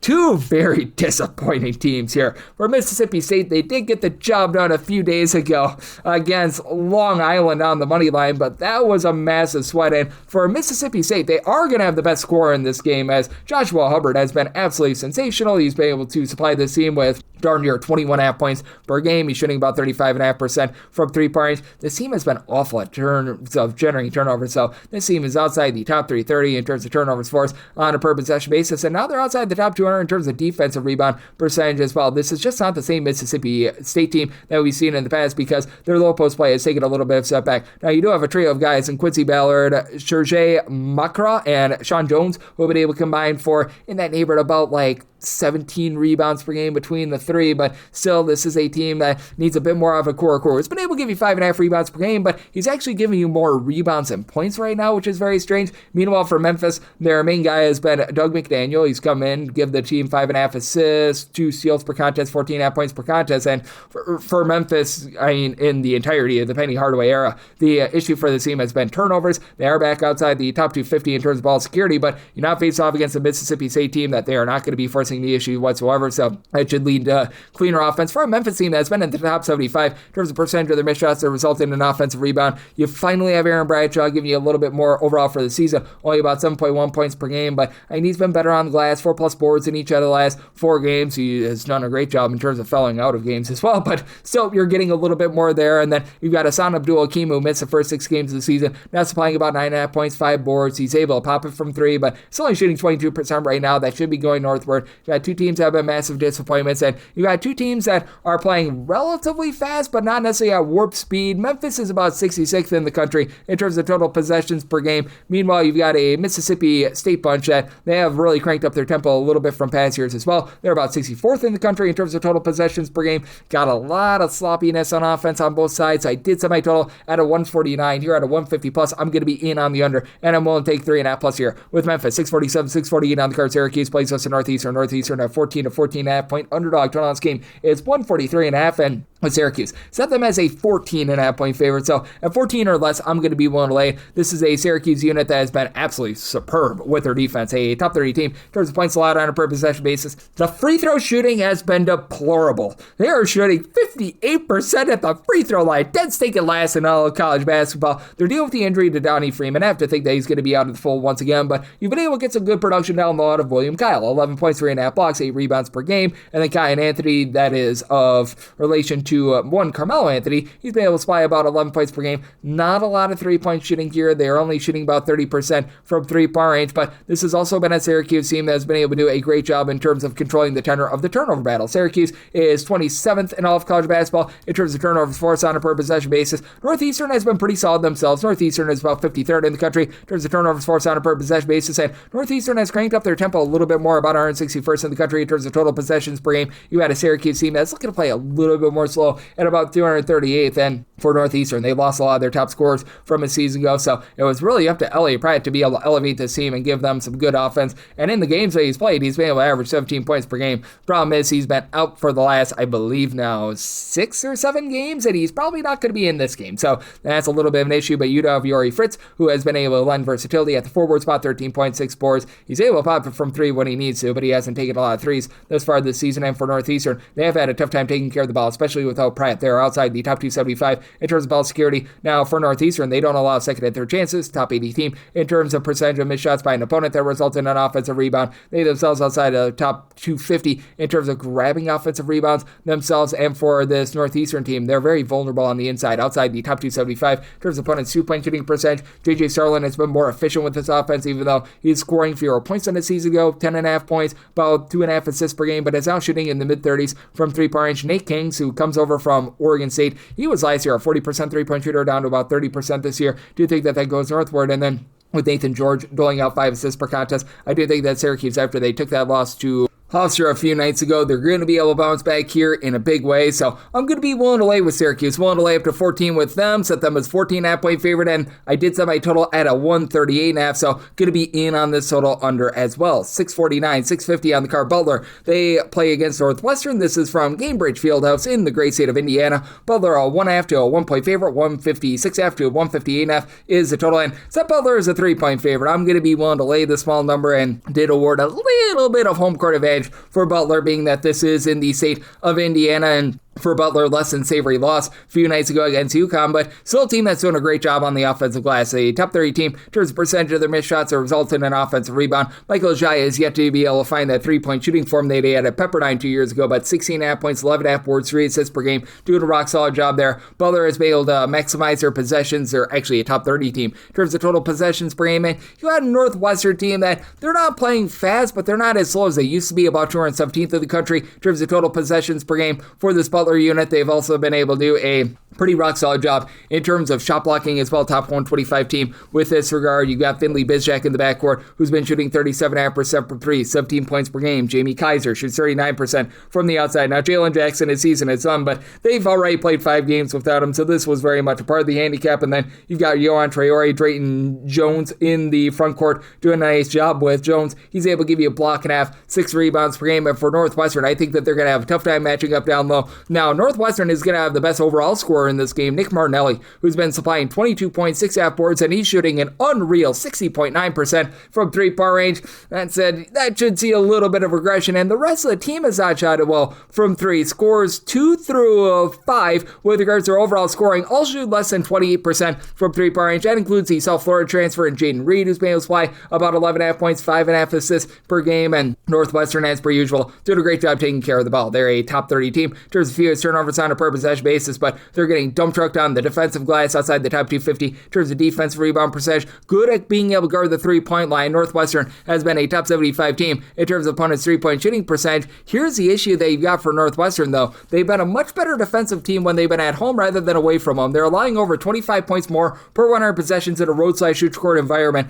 rather than at home. So I do think that for Butler, they do find a way to get the job done. I think that this game slows down a little bit more in the neutral court environment, affects affects the scoring a little bit, so set a total of a 155. I like the under, but willing to lay up to 2.5 here with Butler. 651, 652 on the card. Arkansas State is on the road against Southern Miss. Southern Miss, a 2.5-point home underdog. 156 or 156.5 is the total, and I did set Southern Miss as the favorite of 5 points. I like them on the money line. I just have not been impressed with this Arkansas State team, who's having a very difficult time taking care of the ball. They are well outside the top 25 in terms of turnovers on a per possession basis. Both of these teams doing a nice job on the offensive glass, by the way. Southern Miss is 67th in the country in terms of percentage of their missed shots that result in an offensive rebound, and for Arkansas State, they are a top 40 team with this regard, and Arkansas State shoots 78% of the free throw line, so that helps out quite a bit, but they're also shooting less than 30.5% from three-point range. They have yet to be able to find that primary scorer. Now, they've got essentially 7 different guys that give you between 6.1 and 10.8 points per game, so it's a whole greater than some of its parts sort of effort here, but who's going to be that guy that steps up late in games? And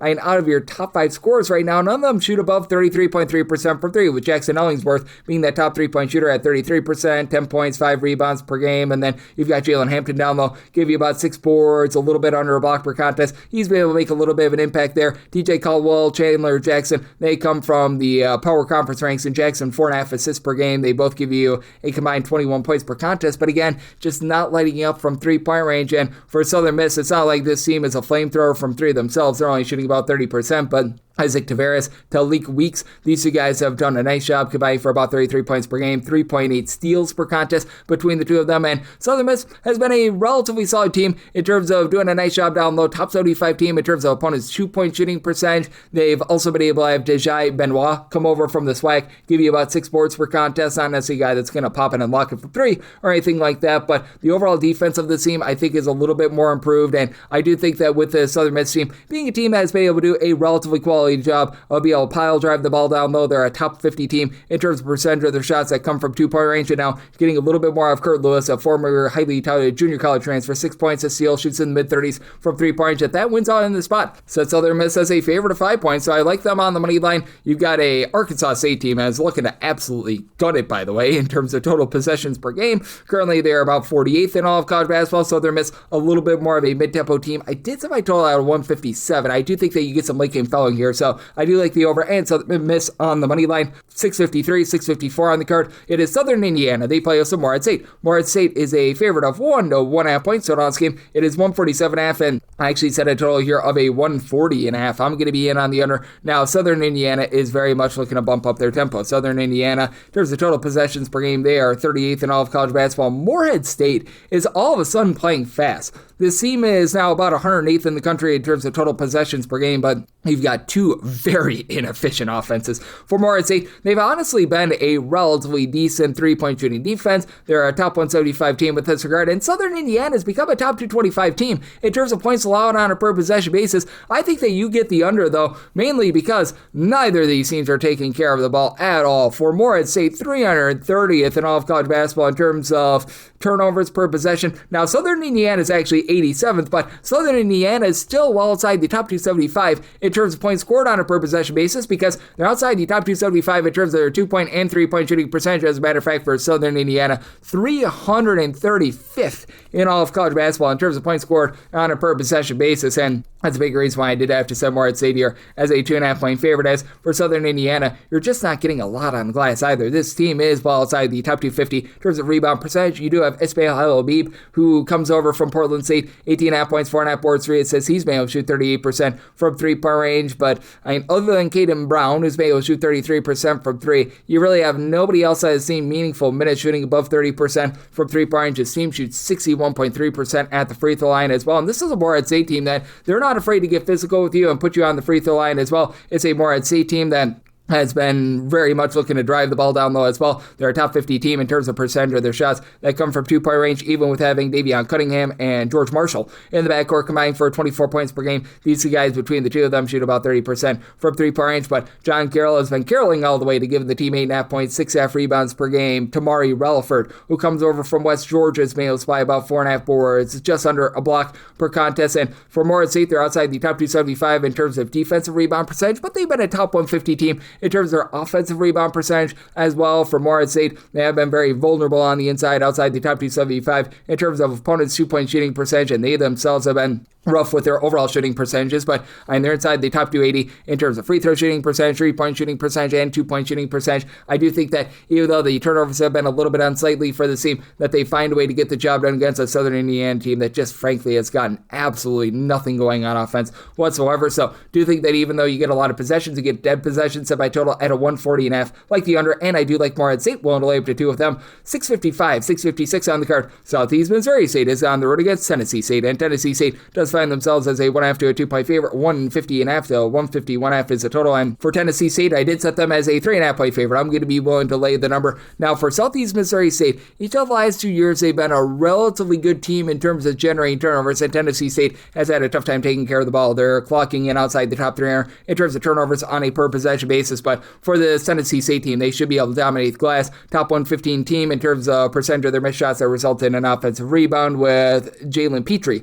leading the way, 7.5 points, 7 boards, and for Aaron Nakamura, he's been very good with his active hands. 3.3 steals, 3 assists, 17 points per game, only shoots about 28.5% from 3-point range, Joe, and Dante Harris, who he began his career over at Georgetown, and he's been just all around the block. He played some time at Memphis. He's been able to give the team 13 points, 3.5 assists. He's elevating the backcourt, and for Tennessee State, you have to think that there's a little bit of positivity due with the fact that they're shooting 26.8% from 3-point range. Now, it's not a good 3-point shooting team, but I think that they're a little bit better than shooting 26.8% from 3-point range, and then with Southeast Missouri State, this team has not had a lot from the outside as well. They're shooting 27.5% from 3-point range. Again, I think that they're bad, but I don't think that they're quite that bad. You've had for the Southeast Missouri State team, Braxton Stecker along with Luke Almendover be able to combine for just under 28 points per game. And for Stecker, he shoots 36% from 3 and 95% at the free throw line while contributing a steal and a half per contest. But for Southeast Missouri State, what was a good 3-point shooting defense last season has fallen to being outside the top 200 this year. They're still very vulnerable on the inside. They're outside the top 250 in terms of opponents' 2-point shooting percentage, but they're not allowing a lot of second and third chances. They've been a top 75 team in terms of their defensive rebound percentage. They themselves outside the top 200 in terms of ball security. They're turning the ball over 12.5 times per game, but they have been a top 75 team in terms of turnovers forced on a per possession basis. And for Southeast Missouri State, they were a little bit more of a mid-tempo team a season ago, and now they have really cranked up that tempo for Southeast Missouri State, about 65th in the country in terms of total possessions per game. And you've got a Tennessee State team that they are very much content to run, 52nd in terms of total possessions per game. So I did set my total at a 151.5. Right now I'm seeing a 150.5. I'm willing to go over there. And for Tennessee State, I do think that they find a way to get the job done on the inside. Set them as a 3.5-point favorite, so willing to lay that number. 657, 658 on the card. It is Mercer on the road against Washington State, and Washington State a 7.5 to an 8.5-point favorite, and 153.5 to 154 is the total. And for Washington State, I did set them as a favorite of just 5.5 points. I'm going to be willing to take those points. Mercer has been quite good in terms of generating turnovers, while they themselves have had a little bit of tough time in terms of taking care of the ball. And for this Washington State team, they have been pretty brutal in terms of taking care of the ball. Back outside the top 275 in terms of turnovers on a per possession basis. Now, they should get plenty of second and third chances against a Mercer team that has been well outside the top 320 in terms of defensive rebound percentage. They are allowing so many second and third chances right now. That's not even funny. As a matter of fact, for Mercer, they are allowing teams to be able to grab a offensive rebound on about 35.7% of their missed shots in a roadside/shoot-score venue. That goes up to about 39.5% for Washington State. They've actually been very good at not allowing second and third chances. They're allowing opponents to grab 19.5% of their missed shots as an offensive rebound. But again, the sloppiness is there with Washington State, and they're not quite the same shooting team that they've been in the past. For Washington State, they were actually a top 125 team with regards to their 2-point shooting percentage. Its ace glass has been able to break glass in case of emergency for 15 points, shooting 37.5% from 3, and Emil Yaleo has been able to give you about 9.5 points, 5.5 boards. He shoots 43% from 3-point range. But Washington State now finds themselves outside the top 225 in terms of total possessions per game. They have very much slowed themselves down. Mercer, they're a team that is not necessarily going to be looking to crank up their tempo, but at the same time, they're not necessarily a super slow team as well. For Mercer, they are right now clocking in that neighborhood about 163rd in the country in terms of total possessions per game. And I do think that they're going to be able to do a little bit of a better job inside against a Washington State team that, even though they do a great job of not allowing second and third chances, they themselves outside the top 250 in terms of offensive rebound percentage. Brody Shoulders down low has been able to supply about 9.7 rebounds per game. And Armani Mighty, he has been mighty with his pair of blocks, 9 rebounds, 14 points per game, while Baraka Okoji comes over from George Mason, 17.5 points, 5.5 assists. He's not necessarily a great three-point shooter. As Mercer as a whole, they shoot about 33% from three, just outside the top 200 nationally. With that regard, they've been a top 150 team in terms of being able to guard the three-point line, though. And for Mercer, top 125 team in terms of taking care of the ball. I do think that that's going to be just enough to keep them lively in this game. I did set my total at a 153.5. I do think that the turnover is just going to be a little bit too costly for the over. So at a 154 or higher, and on the under, and I'm willing to take the points with Mercer. 659, 660 on the card. Georgia Southern, they play us at James Madison. James Madison is a 2.5 to a 3-point underdog. 156.5 is the total, and I'm going to be in on this total under. I did set my total at a 154.5 with James Madison. It's just been a little bit wobbly in terms of the defense this year, and that's why I did have to set Georgia Southern as a 4.5 point favorite. I'm going to be willing to lay the number. James Madison, it does appear as though they're getting back to their roots a little bit more. They were playing a little bit too fast for their own good to begin the season. Now they're back down to about 280th in the country in terms of total possessions per game, but you have a Georgia Southern team that's looking to gun it. They are 41st in the country in terms of total possessions per game, and they're a top 55 team in terms of turnovers forced on a per possession basis. To the credit of James Madison, top 125 team in terms of taking care of the ball. They're only turning the ball over 10.8 times per game, but also not generating any turnovers outside the top 315 in terms of turnovers forced on a per possession basis. Solid three-point shooting team with James Madison, with Justin McBride leading the way, 17.5 points, and he's shooting 49% from three-point range. Bradley Douglas along Cliff Davis, they're a pair of guys that they've come in. They've been able to give you a combined about 25.5 points per game. Douglas, by the way, was on Georgia Southern last year, so no love lost there. He's been able to give the team about 5 assists per game, and interestingly with this James Madison team, they've been a better three-point shooting team when they've been away from home rather than when they have been at home. A top 125 team in terms of points scored on a per possession basis, and Georgia Southern last year was absolutely terrible at taking care of the ball. Not that they're amazing this year, but they're more around country average, and that's allowed their offense to be able to ascend in the top 150 in terms of points scored on a per possession basis. You've got Tyron Moore, who he was the top scorer for this team 2 seasons ago, went to UAB last year. He's been able to shoot 40+% from three-point range to elevate this team from the outside as Georgia Southern, about country average, shooting 33.3% from three-point range. Top scorer for the team has been Spud Webb with 17 points, 3 assists per game. Moore has been able to chip in there about 2 assists per contest as well, and with Alden Applewhite and his versatility, 12.5 points, 6 boards at 6'7", he's able to shoot 34% from 3. That helps out quite a bit, and with Webb and Moore, they also generate about 3.3 steals per game as well. This is a Georgia Southern team that is a little bit vulnerable on the inside, outside the top 225 in terms of opponents' two-point shooting percentage, top 175 team in terms of guarding the arc, and for Georgia Southern, they're going to give up a lot of second and third chances. They've been outside the top 275 with regards to defensive rebound percentage, but have a James Madison team that's been outside the top 200 with regards to their offensive rebound percentage. Eddie Ricks has been able to give you 6.5 boards, 7.5 points per game, but other than he and Justin McBride, nobody else on the roster give you over 3.5 rebounds per game. So do you think that Georgia Southern gets the job done? Set by line at 4.5. Want to lay Georgia Southern in on the under as well. Set by total 154.5. 661, 662 from the Prudential Center. It is Houston. They're going to be playing against Arkansas, and Arkansas is a 4 to a 4.5 point underdog. 143.5 to a 145 is the total, and I'm going to be willing to take the points with Arkansas. I did set them as a 2.5 point underdog. Both of these teams have been exceptional at guarding the three-point line. Arkansas is 30th in the country in terms of opponents' three-point shooting percentage. Houston is Mambo number 9, and with Arkansas, I actually do think that they hold in there because one of Houston's fortes is being able to control the turnover battle. Houston, top 30 team in terms of fewest turnovers on a per possession basis on offense, top 20 team in terms of generating turnovers on defense, but for Arkansas, top 25 team in terms of taking care of the ball, just 9.6 turnovers per game, a top 50 offense in terms of points scored on a per possession basis. Now that meets the immovable object of Houston, who's playing super slow, outside the top 310 in terms of total possessions per game. They are also a team that just is sensational on defense, number 2 in terms of points allowed on a per possession basis, but the trio of Malik Thomas, Darius Acuff, and Trayvon Brazile has been exceptional. Acuff, 18 points, 6 assists, and 1.8 turnovers per game. He shoots 44% from 3. Trayvon Brazile is out shooting 47%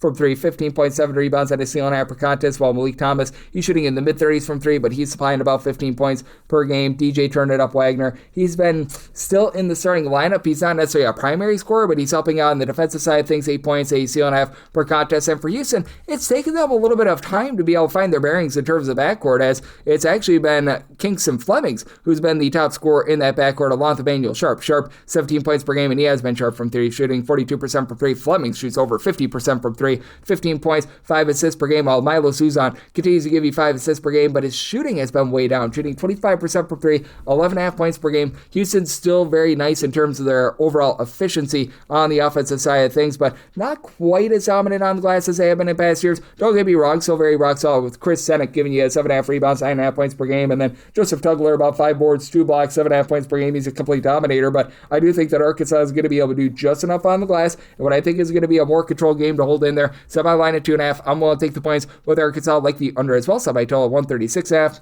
663, 664 on the card. The Citadel is on the road against Richmond, and the Itsy Bitsy Spiders of Richmond are a 20.5 point favorite. 147 to a 148.5 is the total, and I set my total at 140.5. I like the under. The Citadel is just one of the most slow and controlled teams in all of college basketball. Well, Richmond has actually really cranked up their tempo. Richmond is typically a very slow team, but they're up to about 72nd in the country in terms of total possessions per game. The Citadel, they are 347th in the country with this regard, and for the Citadel, they find themselves outside the top 340 in terms of points allowed on a per possession basis. Now, spirited efforts in their last 2 outings, being able to cover against Charleston along with South Carolina, but I do think that for Richmond, they go out there, dominate this game. I set them as a 22.5 point favorite because even though you don't necessarily have that one primary scorer with Richmond, don't have a single guy that's giving you over 11.2 points per game, the overall collective with 7 different guys give you at least 7.1 points per game. That has been very good, and this has been one of the best team rebounding teams in the country. Jonathan Beagle and Michael Walls are combining for 13 rebounds per game. Both give you between 7 and 8 points per game.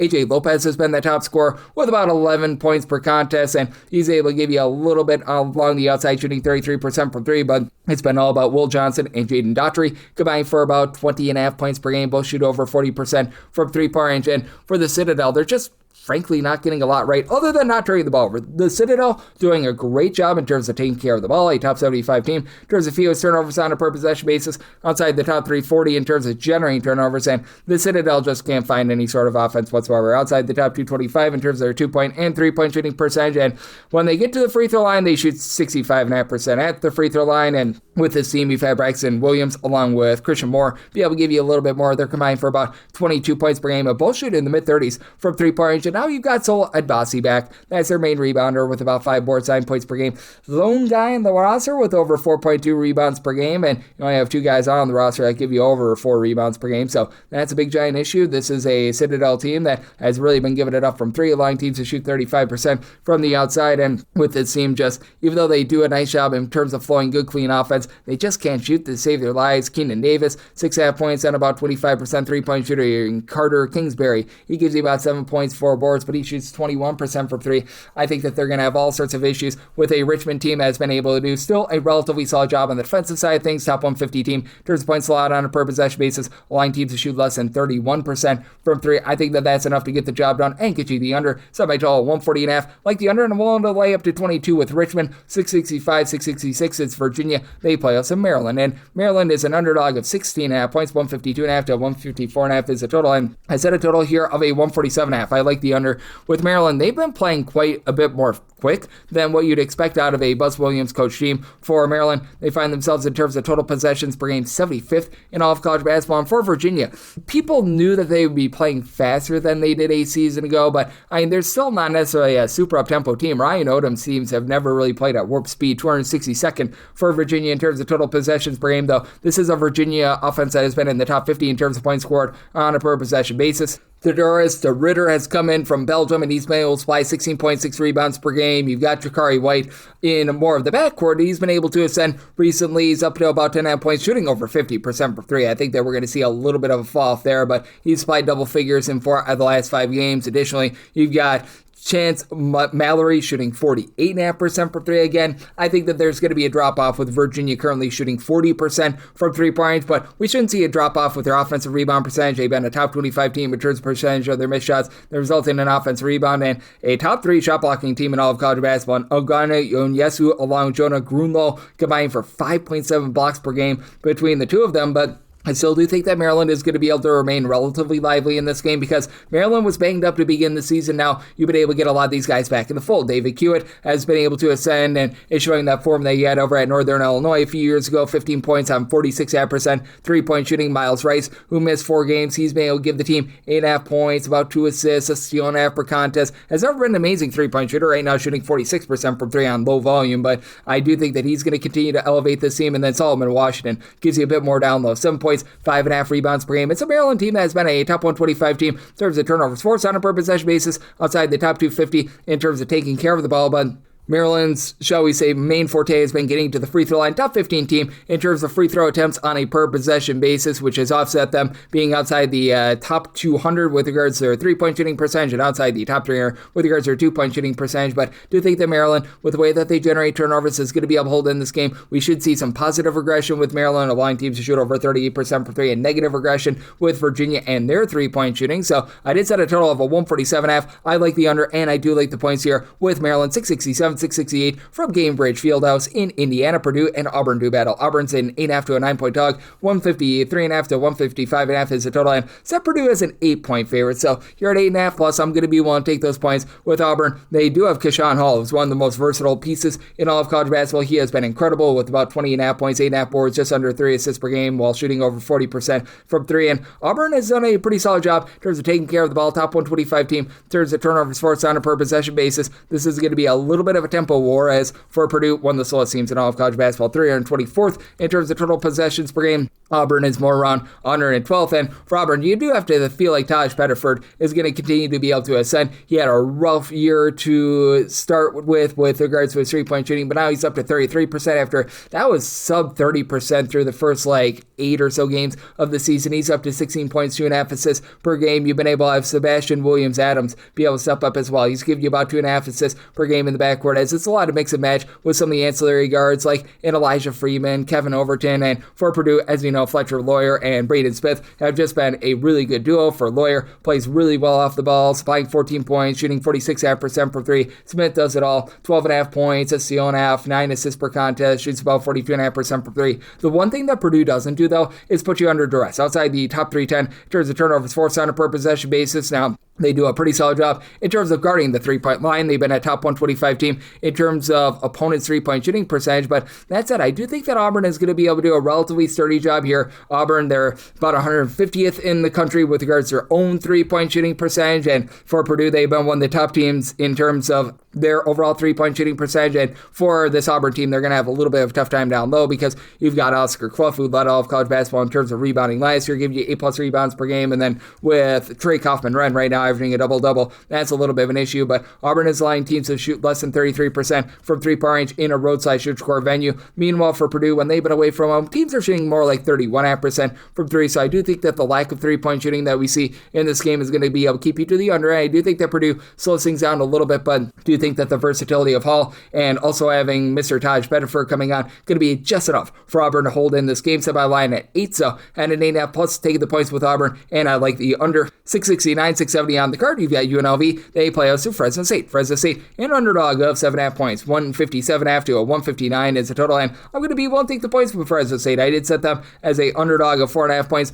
Now UNLV is starting to get healthier. Emmanuel Stephen, who missed the first 8 games of the season, transfer from Arizona, true 7-footer. He's been able to supply 11 points, 7.5 boards, and a steal and a half per game in the 2 games that he's actually played. So that's going to be able to boost up their defense. And they were dealing with a little bit of an injury to Isaac Williamson. He's been able to step up, give the team 12.5 points per game. You've had Laji Dembele deal with a little bit of injury. He's probably going to be out of the fold. But for this UNLV team, they're not necessarily shooting well from 3. They're shooting 28% from the outside. They're playing fast. They're a top 50 team in terms of total possessions per game, but this has also been a unit that has shot about 67% at the free throw line. They're very much looking to pile drive the ball inside. This team has been a top 175 team in terms of their 2-point shooting percentage, and for Fresno State, they've sold themselves down a little bit from a season ago. Still playing somewhat fast, about 118th in the country in terms of total possessions per game, but the Fresno State defense is a whole heck of a lot better than it was a season ago. They've been a top 45 team in terms of guarding the 3-point line. This Fresno State team still going to have a little bit of issue down low, but for Fresno State, in terms of points allowed on a per possession basis, they've been in number 102 in all of college basketball in a roadside shoot score venue that ascends into the top 80. Meanwhile, you've got UNLV defense that has been about 209th in the country, so they've had their issues there, and they're still dealing with Miles Shea, who is supposed to be one of the main scorers, being out of the fold. Now for Fresno State, the offense is still very disjointed, and this is not an amazing shooting team outside the top 250 in terms of their own 3-point shooting percentage, as you've had Jake Heidbreder and Zayon Collins in the backcourt supply a combined about 33.5 points per game. Both shoot about 32.5% from 3-point range, and out of your top 4 scorers, they all shoot between 32 and 34.5% from 3-point range, so good balance there Wilson Jacquez has been able to do a solid job down low. He's right now supplying 7.5 rebounds, 6.5 points per game, so he's been able to give the team a little bit of rough and tumble there, though, for Fresno State. Still going to have probably a little bit of an issue on the glass. They've been outside the top 175 in terms of their offensive rebound percentage, so they're not necessarily giving themselves a lot of second and third chances, but they've been able to get some relatively good versatility, and they've been able to get some good production of DJ Stackman, who's coming off the bench, only about 4.5 points per game, but a little bit over a steal, and assist and a half, 3.5 rebounds per game. He's also shooting 50% from three, albeit on very, very low volume. But Fresno State, with the way that they're guarding the three-point line, I do think that they find a way to hold in there. And Fresno State has been a top 100 team in terms of turnovers forced on a per possession basis. You've got a UNLV team that, while they're playing fast, they're also playing a little bit sloppy. They've been a top 150 team in terms of turnovers forced on a per possession basis, but outside the top 200 in terms of their ball handling. And I do think that that's going to be costly with regards to getting an over. Semi-total 156.5. So in on the under and the points with Fresno State, 671, 672 on the card. Utah plays host to Eastern Washington. Eastern Washington, a 12 to a 12.5 point underdog, 154.5 to a 157.5 is the total, and I said a total of a 162.5. I like the over. For Eastern Washington, they're playing faster this year than they did a season ago. They're not necessarily playing at warp speed, but still, in terms of total possessions per game, they're checking in about 85th in all of college basketball. And for Utah, they bring in an NBA guy to really take over the program, and Mr. Jensen, and he's been having this team playing a little bit more up-tempo, 110th in the country in terms of total possessions per game. And for Utah, they do have one of the best scorers in all of college basketball. That would be Terrence Brown. He has put the team on his back time and time again with 21.5 points per game, shooting 34% from three. And Utah, upper half of college basketball with their three-point shooting percentage at 35.6%.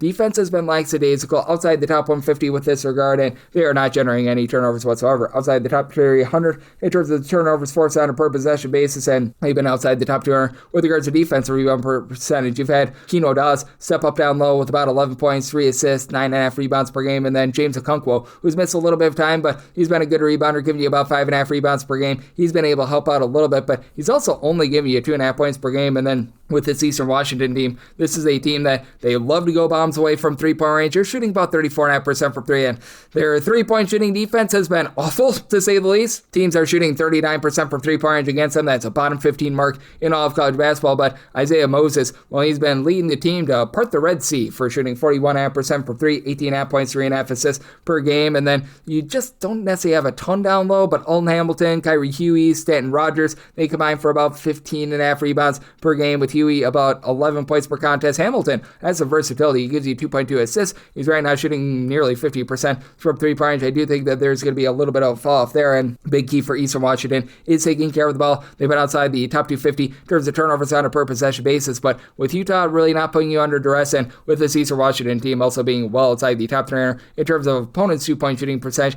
that should allow for a lot of scoring in this game. I set my total 162.5, so I'm going to be willing to take the over, but I did set Utah is only a 10.5 point favorite. They have failed to cover in pretty much like all but one or two of their games thus far this season, as they've had a tough time defensively as well. So take the points with Eastern Washington and the over. 673, 674 on the card. Santa Clara and Loyola Chicago are going to be playing on a neutral court, and with Santa Clara, they're a 17.5 point favorite. 149.5 to 151.5 is the total. This is from Kaiser Permanente Arena. That's out there in the great state of California. And with Loyola Chicago, I set them as a 21.5 point underdog. I'm going to be willing to lay the number. This Loyola Chicago team has been having such a brutal time all season long. Right now, about 204th in the country in terms of points scored on a per possession basis, but not scoring a lot of points because they're playing on one of the slowest paces in all of college basketball. They are well outside the top 275 in terms of total possessions per game, and 324th in terms of points allowed on a per possession basis. You've got a Santa Clara team that is very much dialed it back in terms of their overall tempo. Typically, this is a team that they play very much up and down through guards, but they lose most of their guards from a season ago, so they're down to about 190th in terms of total possessions per game. But Santa Clara is also a top 55 team in terms of turnovers forced on a per possession basis.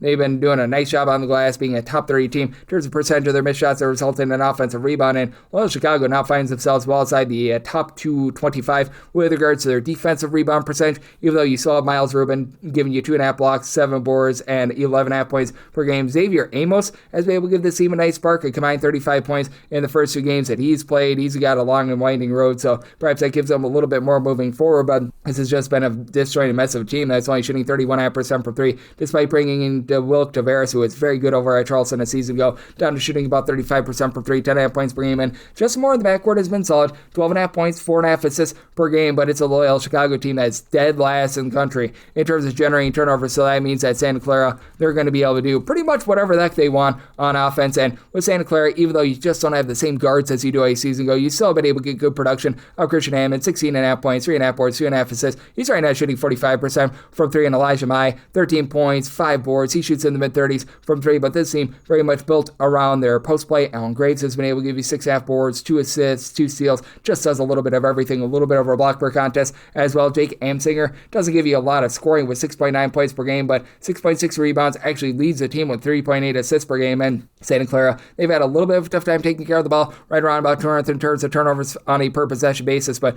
doing a great job guarding the arc. Teams are only shooting about 30.2% from three-point range against them, and for Santa Clara, even though they don't get to the free throw line often, outside the top 275 in terms of percentage of their possessions that end in a free throw, I do think that they get the job done against a loyal Chicago team that's playing very slowly, but not really doing a great job on defense and not putting you under pressure whatsoever. Somehow line to 21.5. I'm willing to lay with Santa Clara, in on the under semi total at a 143.5. 675, 676 on the card. It is Portland State. They are on the road against Tulane. Tulane is a 3.5 point favorite. Your total on this game between 144.5 to a 145.5. And with Tulane, I set them as just a 2-point favorite, so I'm going to be willing to take the points with Portland State.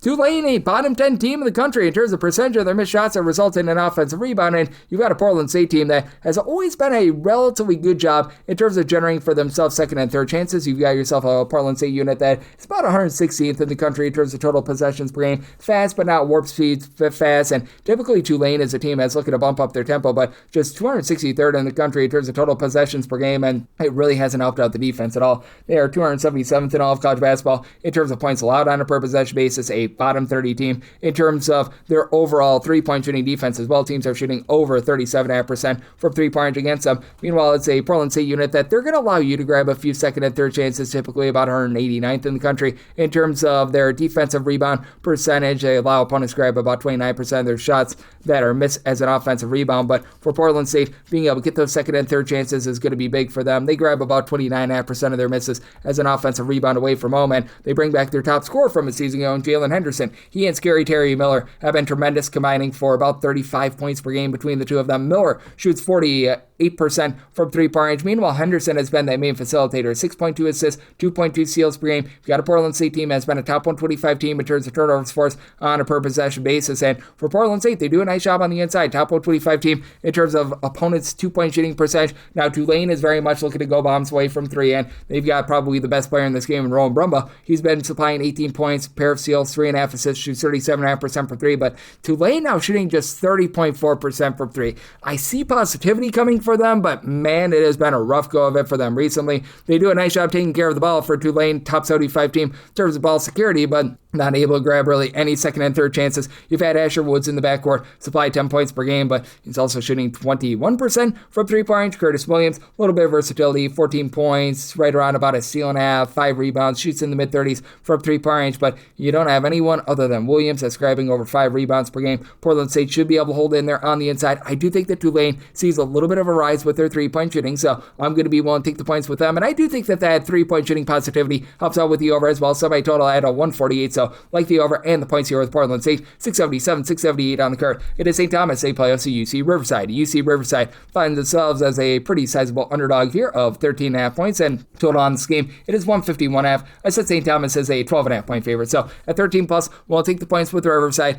Now for Riverside, for Gus Arginal, when he was coaching over at D2 Cal State Bernardino, his teams were always really good in the turnover battle. UC Riverside has been anything but that this season. UC Riverside outside the top 310 in terms of turnovers forced on a per possession basis, outside the top 275 in terms of ball security, but a unit that overall shooting about 35% from three. Andrew Henderson has come on down from the non-D1 ranks, give you 18 points, 4.5 boards. He's shooting 38% from three. And DeAndre PT, hopefully I said that correct, he's shooting 65.5% from three.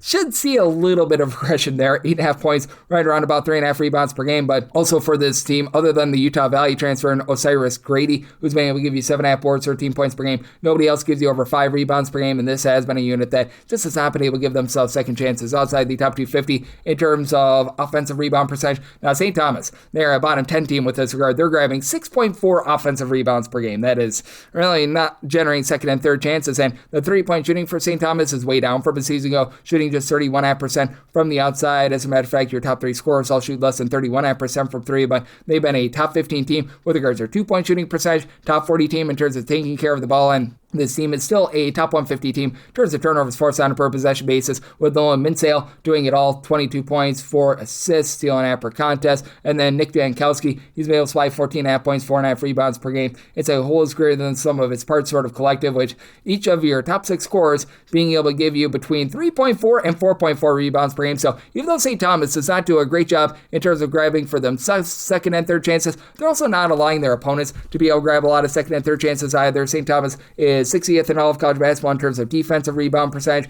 Meanwhile, you've got a Riverside team that is very much giving up more of those second and third chances. They're about 175th. I do think, though, that in the end, you're going to see the St. Thomas team rise up a little bit more with their three-point shooting, but do think that Riverside takes a little bit of better care of the ball. And I think that the lack of second chances costs you an over. Semi-total at 148.5, so like the under, and at 13 plus 1, take the points with Riverside. 679, 680 on the card. It is Rutgers playing us a Penn. The Quakers of Penn are an 11.5 point underdog. 149.5 to 115.5 is the total, and with Penn, I set them as an underdog of 8.5 points, so I'm going to be one to take those points. Rutgers, once again, playing at a very slow and controlled tempo for Rutgers in terms of total possessions per game, 286 in all of college basketball. And Penn starting to crank up their tempo a little bit more. I'm not going to say that they're playing at warp speed or anything like that, about 169 in terms of total possessions per game. And as you can expect from a Fran McCaffrey team, not necessarily playing the world's greatest defense. And for Penn, they've been allowing a lot of second and third chances, about 243rd in the country in terms of defensive rebound percentage. Rutgers, though, is 241st, so there are going to be second and third chances to be had in this game, though, for Rutgers. This has still been a relatively respectable defense, especially when they've been at home.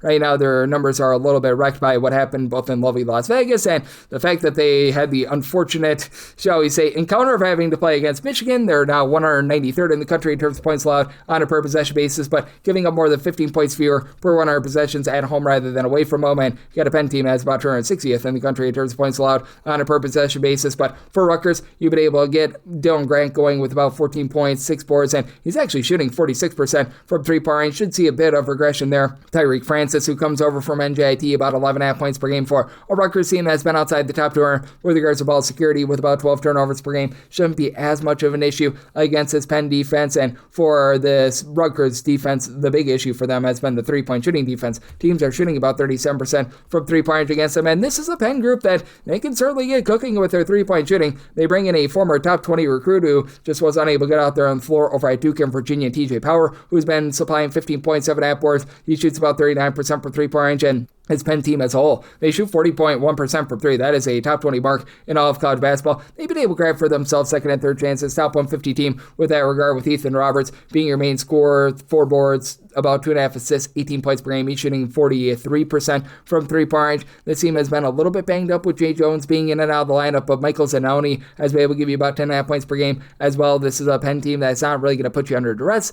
outside the top 200 in terms of turnovers forced on a per possession basis. Do think that you get a little bit more of a slog of a game, and I do think that Rutgers is still going to be able to own the glass in this game, even though they've had a little bit of a rough go of it thus far this season with getting about 7 rebounds per game out of Emmanuel Ogbole. But that said, I do think that Penn going to be able to hold in this game, in a game that gets slowed down. So semi-total 144.5, like the under and the points here with the Quakers of Penn. 681, 682. It is Cal Baptist playing us to Sacramento State. Sacramento State, a 12.5 to a 13-point underdog, and your total is between 152 to 152.5 with Cal Baptist. I did set them as a 13.5 point favorite, so I'm going to be willing to lay up to 13 with them. Cal Baptist just absolutely dominant on the glass, a top 35 team in terms of rebound percentage. As a matter of fact, a top 25 team with regards to rebound percentage. And for Sacramento State, you are not getting that out of them, and Sacramento State has been ghastly with their defense, 297th in all of college basketball in terms of points allowed on a per possession basis, while Cal Baptist, they are overall 100th with regards to points allowed on a per possession basis. But if you look solely at what they've been able to do at home, that ascends into the top 75. And for Cal Baptist, they've got a pair of guys that they don't necessarily give you a lot of scoring, but just have been able to combine for about 12 or so rebounds per game. That would be the true 7-footer in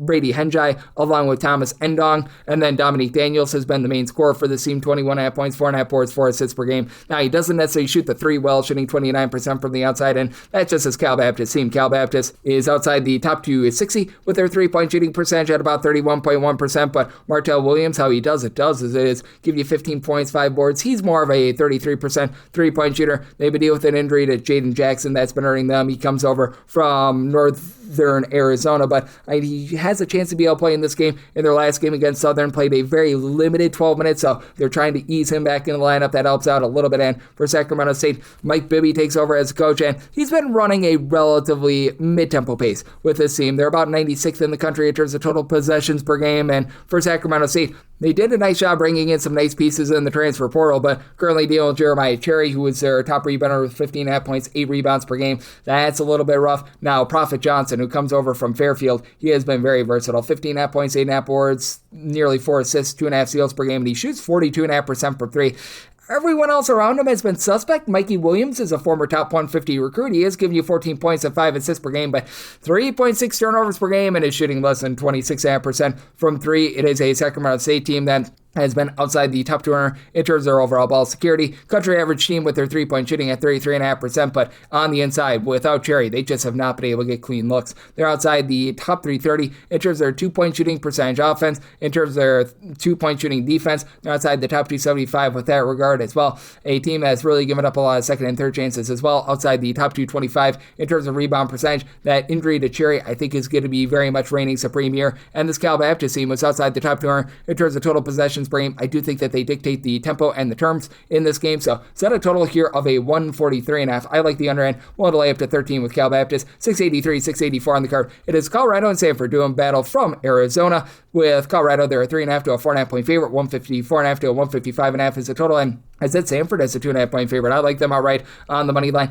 I have a pair of teams that have not guarded the 3-point line well. Both of these teams are allowing opponents to shoot over 36% from 3-point range, and for Colorado, this has been an exceptional 3-point shooting team thus far. Currently, they are a top 15 team in the country, shooting 39.7% from 3-point range, but that said, in a roadside shoot court environment, they allow opponents to shoot 43.7% from 3-point range. I do think that we see a little bit of regression there. I did set a total here of a 156.5, as you do have a Stanford team that is playing quite a bit more up-tempo than they have in past seasons. They're up to about 124th in the country in terms of total possessions per game. Meanwhile, you've got a Colorado bunch that's fast, but not overly fast, about 122nd in terms of total possessions per game. So right now at that 155.5, wouldn't want to go much past it, but I am in on the over for Colorado. They're not really going to do much in way of giving themselves a lot of second and third chances. They're outside the top 150 in terms of defensive rebound percentage, and they face a Stanford team that's been a top 30 team in terms of their own defensive rebound percentage. They are not allowing second and third chances.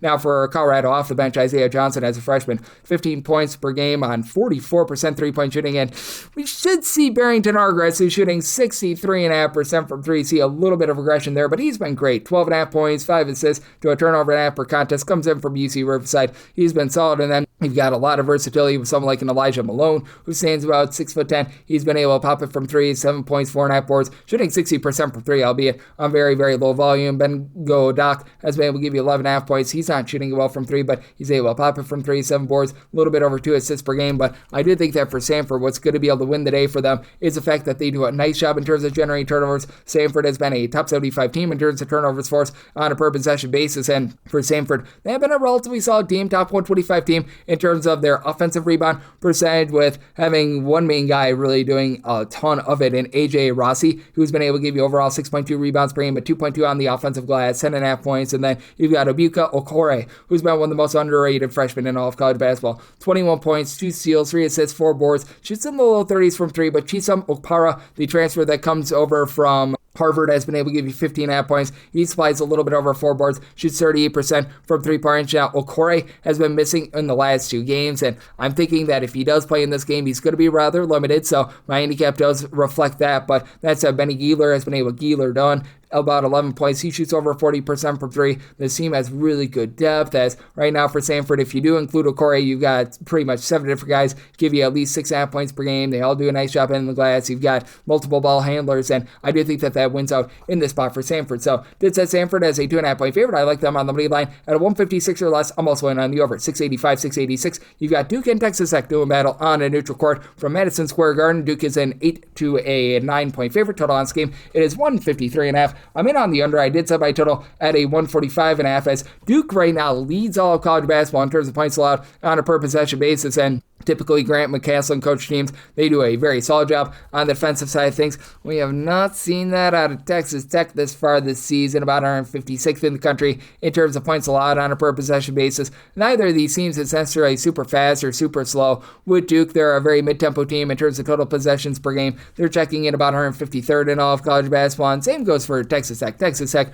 right now about 191st in terms of total possessions per game. And for Duke, obviously, you've got Cameron Boozer, who's been one of the best players in all of college basketball, 23.5 points, 10 boards, stealing half per contest, shoots in the mid-30s from three-point range, and Duke just does a good job of being able to maximize their possessions. They're a top 25 team in terms of points scored on a per possession basis. Their main forte has been inside. They've been a top 15 team with regards to their 2-point shooting percentages. They're about a country average team with their 3-point shooting percentage and their free throw shooting percentage. Isaiah Evans only shooting in the mid-30s from three, but 12.5 points. He's been actually giving you a little bit of a block per contest, and this team is so good inside with Patrick Ngangba being able to give you about a block and a half per contest. You've had Dame Sarr be able to lend versatility, 6.5 points, 4 boards. He's able to guard multiple positions, and for Texas Tech, they're going to be looking to hold in there with JT Toppin and what he's able to do down low. He's averaging a double-double with 21 points, about 10.5 rebounds per game. Not necessarily a guy that's going to have a ton of versatility, but a little bit of a steal per contest. And for the Texas Tech team, they've been a team that's done a great job in terms of maximizing their own possessions, top 50 team in terms of fewest turnovers on a per possession basis. But it feels like with Christian Anderson, who's been their main scoring guard, 19.5 points, 7.5 assists, 2.8 turnovers per game, shoots over 40% from three.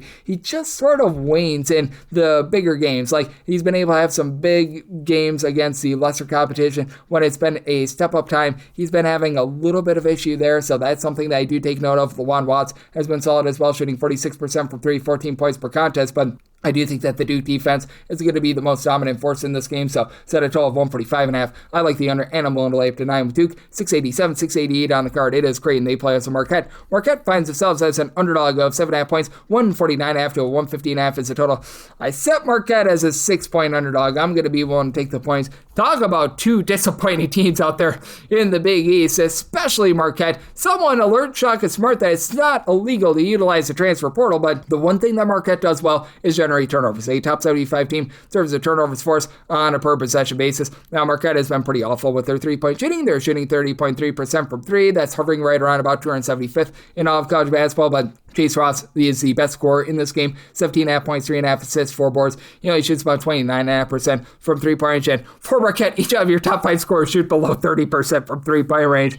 Not great to say the least, but Ben Gold has been as good as gold down low. 7 boards, 9 points per game. Nigel James has been stepping up a little bit more, stealing 11.5 points per game. And it's a great team that just absolutely dump-trucked Xavier a few nights ago, but they still have their woes as well, both on the offensive and defensive side of things. Creighton is outside the top 330 in terms of turnovers force on a per possession basis. This is a Creighton team that is checking in that neighborhood about 130th in the country in terms of points allowed on a per possession basis, and Marquette is about 155th. And for Marquette, it just really goes to mush away from them. They're averaging over 26 points more per 100 possessions allowed when they're away from them rather than at home. And for Marquette, 167th in terms of points scored on a per possession basis, but it's not like this Creighton team is lighting the world on fire. They're about 100th in the country in terms of points per possession, and Josh Hicks is right now their lone double-figure scorer. 12 points per game, shoots 37.5% from three. Creighton, a country average team, shooting 34% from three-point range. And for Creighton, one thing they do well is they keep you off the free throw line. Top 20 team in terms of fewest free throw attempts allowed on a per possession basis.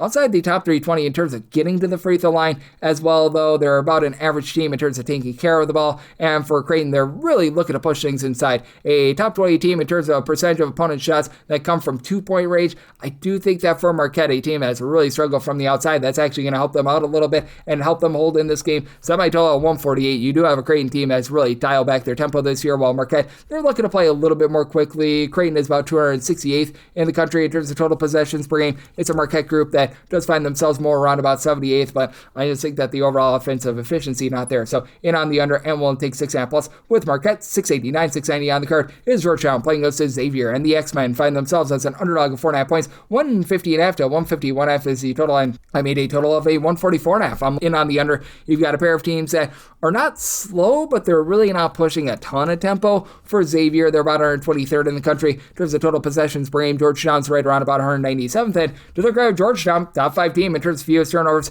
on a per possession basis, while Xavier has been a top 35 team in terms of defensive rebound percentage. You're not going to get a lot of second and third chances off of them, and for Xavier, you've had Trey Carroll caroling all the way to 16.5 points, 5.5 boards, shoots 37.5% from 3. Now Xavier got completely dump trucked at home a few nights ago against Creighton, but I think that this is a bounce back spot. Set them as a 2.5 point underdog. I'm going to be willing to take those points, especially with Georgetown maybe feeling themselves a little bit. Roddy Anderson has been able to do a nice job stepping up for Xavier. He's supplying about 12.5 points. Not necessarily a great 3-point shooter, but he's been able to give you about a steal and a half per contest as well. It's a Xavier team that has been very much able to win the turnover battle themselves. Top 20 team in terms of their just overall ability to take care of the ball. They've been about country average in terms of generating turnovers as well. And then on the flip side, for Georgetown, they've been dealing with a few injuries down low, but you've had Julius Halafana really be able to step up, especially with Vincent Ayuchuku, the true 7-footer, being out of the fold for Halafana, about 11 points, 5.5 rebounds per game. He's able to pop it from 3, but that's not necessarily his strength. And Malik Mack and KJ Lewis have been your main scorers with about 14.5 points per game apiece. But Halafana, 14 plus points in each of the last 4 games. He's also got 4 plus assists in 2 of the last 3 games. He's been able to have 5 blocks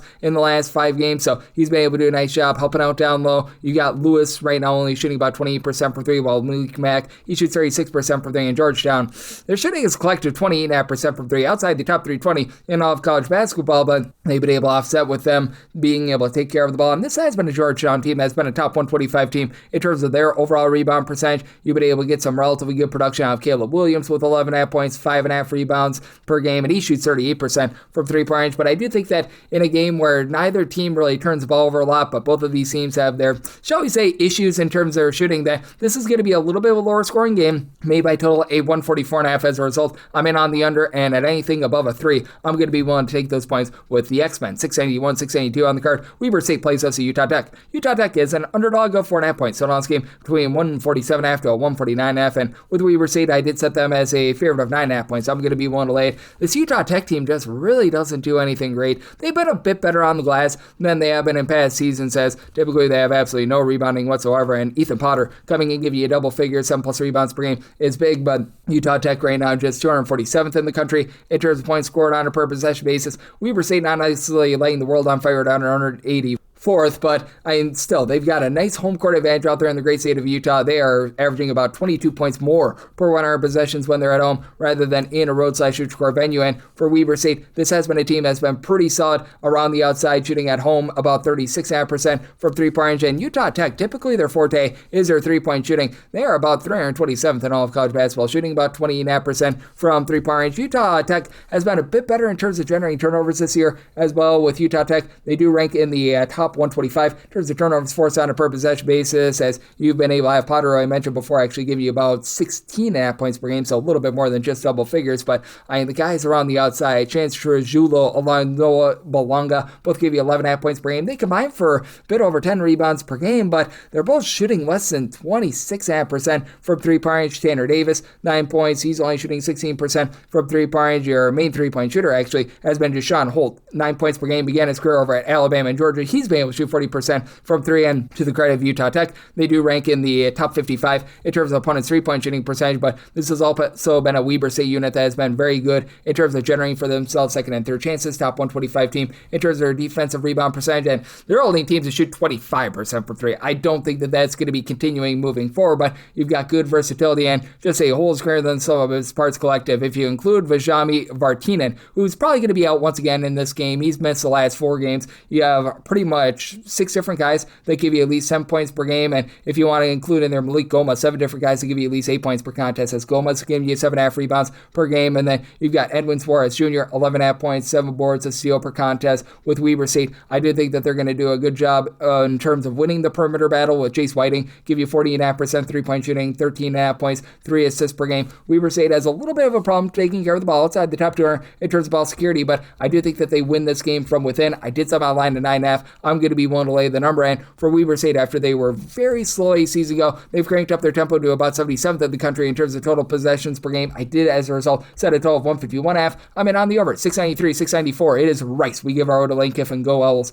on the road against Pepperdine. And Pepperdine is a 1 to a 1.5 point home underdog. 139.5 to 140.5 is the total. And I said Rice is a 2-point favorite. I'm going to be willing to lay the 1.5 with them. This is a Rice team that's been relatively mid-tempo this year, about 139th in terms of total possessions per game. Pepperdine, they're checking in more around about 234th. And for Pepperdine, they've been able to do a relatively solid job on the glass, as they did bring back Danilo Dosic from a season ago. He's been very versatile at about 6'10", 12 points per game. And at 6'10", he's right now shooting about 31% from 3-point range. He's been able to supply the team with just under a block per contest. But then you've got the trio of Javon Cooley, Syle Phipps, along with Aaron Clark, who've all been able to give you between 12.8 and 13.8 points per game. Cooley's the only of those 3 guys that shoots above 30% from 3-point range. But between the 3 of them, you've been able to get about 3.8 steals per game as well. So they've been able to do a good job with their active hands. For Pepperdine, they are outside the top 225 in terms of their ball security, but they've been a top 175 team in terms of percentage of their missed shots that result in an offensive rebound. And they're a top 30 team with their overall free throw shooting percentage as well. Now, they do have a little bit of kryptonite inside. They're outside the top 225 in terms of opponents' 2-point shooting percentage, and that's where I think Rice is going to be able to get them good, as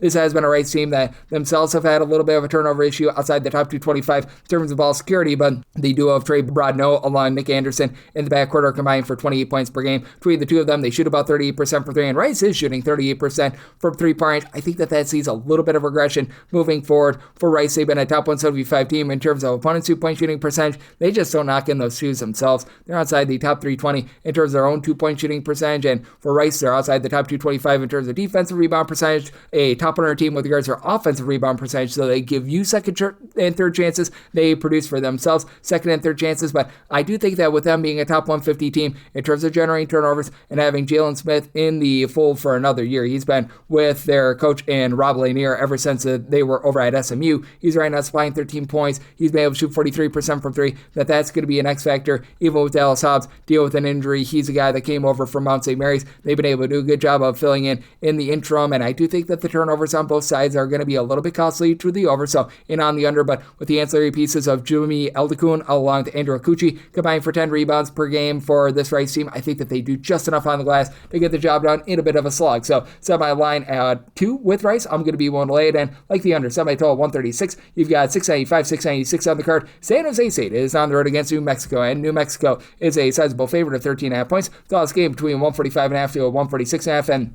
made New Mexico the 15.5 point favorite. I'm going to be willing to lay the number. The biggest issue that you've got right now for San Jose State is the fact that this team just has not been great on the inside with regards to their defense, and they just see a big drop off with regards to their offense when they're away from home as well. They shoot 39.8% from 3-point range at home in a road or neutral court environment. That goes down to 29.7%, and the Pit is one of the more, shall we say, hard places to play in terms of mid-major college basketball for San Jose State right now. 362nd in opponent's 2-point shooting percentage. That is 77.8% in games away from home. They're allowing teams away from home to shoot 77.8% in a roadside neutral court environment. Next worst team is 67.3%. Not great, to say the least. Now, we should see a little bit of regression there, because if not, then we've really got issues. But for New Mexico, they themselves have been a little bit vulnerable on the inside, about 220th in terms of opponent's 2-point shooting percentage, but what this team has really been able to excel at is being able to generate turnovers. That's the Eric Olin style, 37th in the country in terms of turnovers force on a per possession basis, and at home,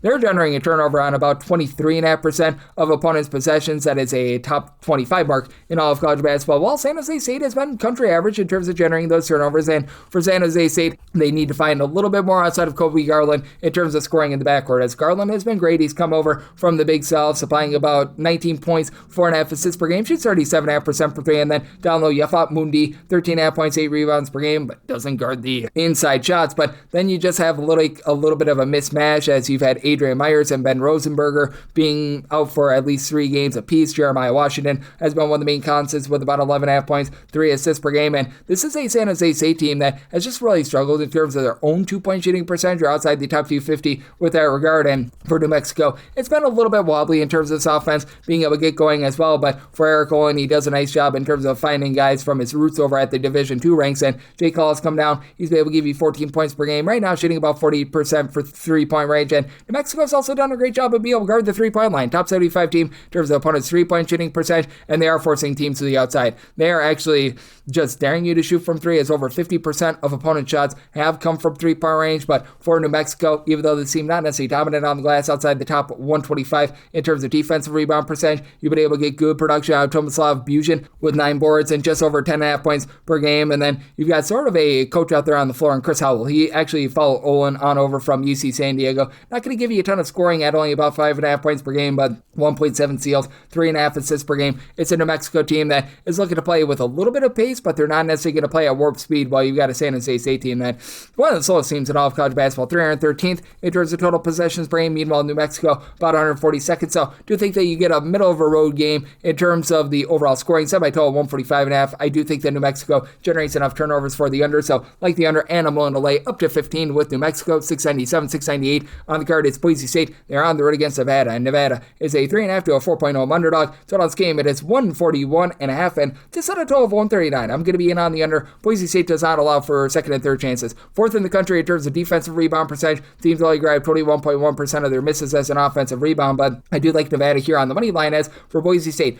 they allow opponents to shoot from 3-point range about 26% at home. That goes above 35% away from them. And Nevada, they've been a top 70 team with their 3-point shooting percentage at just a hair below 37%. They bring in Corey Camper along with Tayshaun Comer, both being able to combine for about 31.5 points per game between the two of them. They shoot about 36% for 3. And then this Nevada team, so relatively solid in terms of not allowing a lot of second and third chances as well. Top 125 team in terms of their overall rebound percentage, as Joel Armatrading, 6 points, 5 rebounds at a little bit over a block per contest. The Fresno State transfer and Elijah Price, a block and a half, 8 rebounds, 12 points per game. And for Nevada, they have been a little bit vulnerable on the inside outside the top 175 in terms of opponents' 2-point shooting percentage, but they do a nice job winning the turnover battle. Nevada, a top 25 team in terms of fewest turnovers on a per possession basis. And for Boise State, it's just been a little bit wobbly in the backcourt. They bring in a former UCLA starter in Dylan Andrews, who's been able to give you 11 points, 4.3 assists per game, but over 2.5 turnovers per game, only shooting 32% from 3-point range. Boise State just has not been the same team offensively or defensively away from home, and they're outside the top 250 in terms of their own 2-point shooting percentage, despite having Javon Buchanan, Drew Fielder down low, combining for about 27 points per game. And you've got Buchanan actually shooting 36% from 3. Andrew Meadow, good versatility at 6'7", 12 points, 4 boards. He's been able to shoot 42.5% from 3-point range. And Pearson Carmichael is coming on strong for this team as well, but Boise St not really going to put you under a lot of duress in terms of defense outside the top 275 in terms of turnovers forced on a per possession basis, and they've been outside the top 150 in terms of opponent's 2-point shooting percentage. So do think that Nevada on their home floor gets the job done. I'm going to take Nevada on the money line, set them as a 1-point favorite, made my total a 139, so I'm in on the under. This will be the last game on the normal Las Vegas betting board before we hit a break, and the extra game, 699, 700 neutral court game between Arizona State and San Diego State from Arizona, the Footprint Center. As for Arizona, 14.5 point favorite, 154 and after 156.5 is the total. So I total 151.5. I like the under. Even though San Diego State is right now playing up tempo, top 90 team in terms of total possessions per game, we've seen this dance before from San Diego State, where they play fast in the first month or so of the season and they dial it back. Last 3 games, they have played at a pace of about 4 possessions per game fewer. And Tommy Lloyd's team at Arizona, they're playing the best defense in his era. 17th in the country is Arizona in terms of points allowed on a per possession basis. It's an Arizona team that's fast, but not warp speed fast. 77th in the country in terms of total possessions per game. And Arizona's a relatively solid 3-point shooting team at 38%. Jaden Bradley has been tremendous, 14 points per game, shooting about 57% from 3-point range, which that should see some regression. But really the main guy in the last few games has been Braden Burris. Koa Pete is still the top overall scorer with 14 plus points, 5 plus rebounds per game. Really doesn't pop it from 3, but how about Burris give you 15 plus points in each of the last 5 games overall for the season, shooting about 35% from 3-point range. And this is an Arizona team that's been one of the most dominant teams on the glass in all of college basketball, a top 15 rebound percentage percentage with Monte Uvas Crivas giving you about 10.5 points, 8 rebounds per game. Toby Awaka off the bench is giving you 10 plus rebounds per game with this Arizona team. A relatively good shot blocking team as well, but you don't have anyone as dominant in terms of blocking shots as Magoon Gwath, who last year over at San Diego State, he was able to give the team about 2.5 blocks per contest. That's taken a little bit of a setback this year, but still 10 points, 1.7 blocks.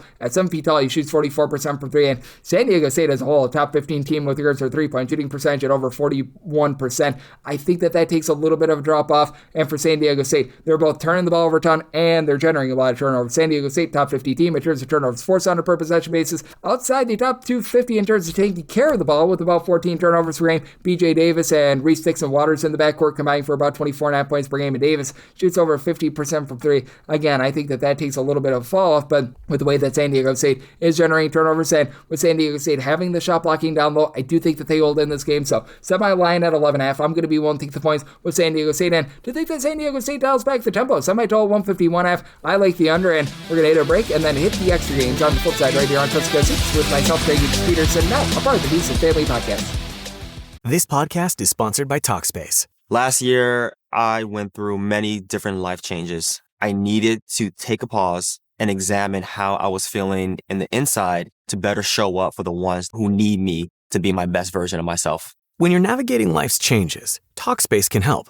Talkspace is the #1 rated online therapy, bringing you professional support from licensed therapists and psychiatry providers that you can access anytime, anywhere. Living a busy life, navigating a long-distance relationship, becoming a first-step father, Talkspace made all of those journeys possible. I could speak with my therapist in the office. I could speak with my therapist in the comfort of my home. I was never alone. Talkspace works with most major insurers, and most insured members have a $0 copay. No insurance, no problem. Now get $80 off your first month with promo code SPACE80 when you go to Talkspace.com. Match with a licensed therapist today at Talkspace.com. Save $80 with code SPACE80 at Talkspace.com.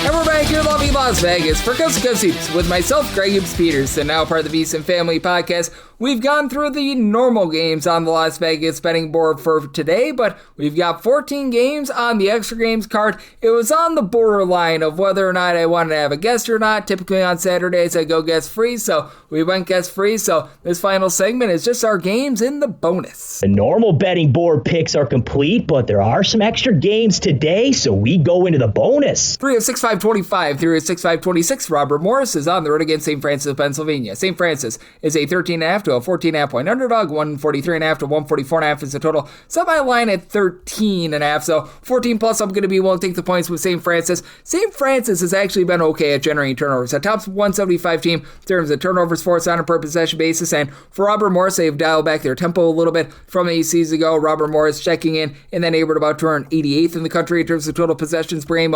St. Francis underwent a coaching change in the offseason. They're up to now 71st in the country in terms of total possessions per game, but I do think that with Robert Morris being outside the top 225 in terms of ball security, turning the ball over about 12.5 times per game, that's going to do just enough for St. Francis to hold in there. Now for Robert Morris, they're a top 15 team in terms of percentage of their missed shots that result in an offensive rebound. Deshaun Good has lived up to his name, 13.5 points, 9 boards, 4 offensive rebounds per game, and he's currently shooting 55% from 3. Should see some regression there, but Nicolas Chatakoulis comes over from North Carolina A&T, 7 boards, 11.5 points per game. He's been solid. The backcourt play, though, has taken a drop off for Robert Morris. You do have Ryan Prather, 13 points, 3 assists per game, main holdover from last year's NCAA tournament team. But you take a look at things outside Deshaun Good, each of your top 5 scorers shoot less than 31% from 3. Tazir Smith, who comes on up from the junior college ranks, only about 6 points per game. So you've had your issues there. And for St. Francis of Pennsylvania, you've got Sky Wicks, who's been able to do a really good job for this team. With Wicks, he's been able to supply the team with just under 17 points per game. He's supplying 8+ rebounds per game, so he's been able to do a nice job down low. Outside of him, you don't necessarily have a ton else. Nobody else on the roster gives you over 4.6 rebounds per game. But Zion Russell, who comes over from Niagara, 11 points per game. 3-point shooting has been suspect, but he's been able to give you 3 assists, a little bit over a steal per contest. For St. Francis, they are outside the top 3 in terms of points scored on a per possession basis, as they are currently outside the top 275 in terms of of both their 2-point and 3-point shooting percentage, and turnovers have been an issue for them as well, outside the top 275 in terms of ball security. And for St. Francis, they're certainly going to allow a lot of second and third chances, but they themselves a top 250 team in terms of generating second and third chances on the glass, as you've been able to get about 4.6 rebounds per game out of Gesson Liberius, who's been able to give you about 5 points per game as well. I think that that's just enough for St. Francis to hold in there, and I do think that this is going to be a game where the overall inefficiency of St. Francis being outside the top 3 in terms of opponents' 2-point shooting percentage, and Robert Morris, they themselves being a team that gives up some open looks from 3 outside the top 125 in terms of opponents' 3-point shooting percentage, and they have put teams on the free throw line outside the top 3 with that regard as well, does just enough for the over. So by total 145.5, I like the over, and the points here with St. Francis, 3-6-5-27, 3-6-5-28. South Carolina Upstate is on the road against Youngstown St. USC Upstate is a 7.5 point underdog. 141.5 is the total line with Youngstown St. I did set them as a 7-point favorite, so here at 7.5 plus, I'm going to be willing to take the points with USC Upstate. For Upstate, it's been a little bit wobbly for them in terms of the offense this year, but they become a top 175 team in terms of points allowed on a per possession basis. You've got a pair of teams that are not necessarily going to play super fast or super slow, and Youngstown State has dialed it back quite a bit more. They're down to about 239th in the country in terms of total possessions per game. Upstate, they're about 166th in all of college basketball, but for Upstate, I do think that they're going to be able to do a great job of holding in there because Carmel Adkins has done a great job with his overall versatility with his team. As for Adkins, he's shooting over 40% from 3-point range at 6'4", 13.5 points, 5 rebounds per game, and additionally, you've been able to have Kamari Gregory give you about 14 points now. He's only shooting about 30% per 3, and Adkins is actually now down to 37.5% per 3. That's gone down over the last few games, but for Upstate, they're doing a nice job as a collective of hitting the glass. You've got pretty much now 5 different guys that give you at least 3.8 rebounds per game. That discounts Braylon Garcia, who's only played in 3 games thus far this season, but Jeff Martinez has been able to give you a pair of blocks, 5.5 rebounds per game. For Upstate, they've held teams to shooting only about 30.5% from 3-point range and are a top 125 team in terms of opponents' 2-point shooting percentage. Meanwhile, for Youngstown State, they've been able to get a lot of production out of Chris Carroll. He's been caroling his way to 16.5 points. He, from 3-point range, is right now shooting 48% from 3. Should see a little bit of regression there. And Youngstown State, they're a line team to shoot less than 30% from 3, so they've been good with that regard. But unlike a season ago when they had just a rock-solid piece down low in Gabe Dines, they haven't been as great in terms of post play outside the top 150 in terms of opponents' 2-point shooting percentage. Their rebound percentage has gone down as well outside the top 200 in terms of defensive rebound percentage. And while Youngstown State is the top 100 team in terms of turnovers forced on a per possession basis, they themselves turn the ball over about 14.5 times per game. That's outside the top 275 with that regard, and it's an Upstate team that has been relatively country average in terms of generating turnovers. Do think that you get some sloppiness in this game that costs you the over, so somebody told 141, I'm in on the under, and with Upstate, I'm going to be willing to take 7.5 plus with them. 36-5-29, 36-5-30. St. Bonaventure is playing against Lemoyne. Lemoyne is an underdog of 16.5 points, 151.5 is the total, and I said the Bonnies as a 22.5 point favorite. I'm going to be willing to lay the number. Now, recognize that St. Bonaventure is not necessarily pushing a lot of tempo, 243rd in terms of total possessions per game, which for them is actually quite fast. Lemoyne, they on the other end are a very mid-tempo team as well, about 195th in terms of total possessions per game, but they should be able to find a lot of open looks from a Lemoyne team that has not done a great job of guarding the 3-point line. Bottom 15 team in all of college basketball, team shooting 39.2% from 3-point range against them. Lemoyne is quite a bit better on the post than they've been in past years. Shiloh Jackson coming in from Texas A&M Corpus Christi with 13.5 points, 8.5 boards, 2.2 blocks per game has elevated that. And Trent Mascara, he has been shooting 44% from 3, 2.5 assists, 2 steals, 15 points per game, but Lemoyne also very sloppy with the ball outside the top 275 in terms of ball security with nearly 14 turnovers per game. For the Bonnies, they're not necessarily the most prolific team in terms of generating turnovers, but a top 125 team with that regard. They've got a nice home court advantage out there in Olean, New York, and with the Bonnies, you've been able to have Frank Mitchell give you a double-double, 16.5 points, 11.5 boards, a block, a steal per game, and then Daryl Buddy Simmons, about 15 points. He shoots 37.5% from 3. Bonaventure's a good but not great 3-point shooting team at about 35.5%. They're okay down low. They're about 200th with regards to both their 2-point shooting offense and their 2-point shooting defense, but that said, this is a Bonaventure team that's always been good in terms of being up at the glass. They're once again a top 85 team with regards to rebound percentage, and for Lemoyne, even with bringing in Shiloh Jackson, they just aren't necessarily that level of team with that regard, and for Lemoyne, they're really not going to push a lot of ball pressure on you either. They're about 297th in the country in terms of turnovers forced on a per possession basis, with Bonaventure I do think that they're going to be able to do a good job winning that turnover battle, and they find a lot of open looks from three. Did somebody total at a 148.5, so along with laying the points with Bonaventure, I just don't think that you get enough tempo to be able to get the over, so in on the under to go along with the Bonnies. 306-531, 306-532. Indiana plays host to Chicago State. Chicago State a 35.5 to a 36.5 point underdog. 149.5 to a 152.5 is the total, and with Indiana, I did set them as a 35 point favorite, so 35.5 plus. I'm going to be willing to take the points with Chicago State. It's a Chicago State team that they're going to be looking to push a bit more tempo, about 159th in the country in terms of total possessions per game, while this Indiana team is about 155th. So both of these teams play at pretty much the same tempo, and obviously one team is more efficient than the other, as Chicago State is outside the top 250 in terms of both points scored and points allowed on a per possession basis. And for Indiana, this has been a very efficient offense, a top 40 team in terms of points scored on a per possession basis. Really don't turn the ball over a ton. Top 75 team with regards to ball control, and they're in the top 75 in terms of 2-point shooting percentage, 3-point shooting percentage, and free throw shooting percentage, with Lamar Wilkerson and Tucker DeVries leading the way at combined 35.5 points and 6 assists per game. Out of these two guys, both generated steal plus per contest as well. And Wilkerson shoots 43% from three. DeVries has been able to shoot 38% from the outside. But the one thing that Indiana doesn't do is generate second chances. They're outside the top 275 in terms of their offensive rebound percentage. And for Chicago State, this is a team that typically just gets absolutely blasted on the glass. You don't have a single guy that gives you over 5 rebounds per game, as CJ Ray has actually been the top rebounder at 6'6", 10.5 points, 4.5 rebounds per game. Some good versatility there, but this team has dealt with a lot of injuries. They're getting guys back. Doyle Cottrell, ever since he has returned in his 8 games, shooting over 40% from 3, 15 points, 2.5 assists per game. Stephen Byard, he comes on over from Alcorn State, as that's also where they get Landon Busey from. He was dealing with an injury to begin the season. He's now been able to give the team 4+ rebounds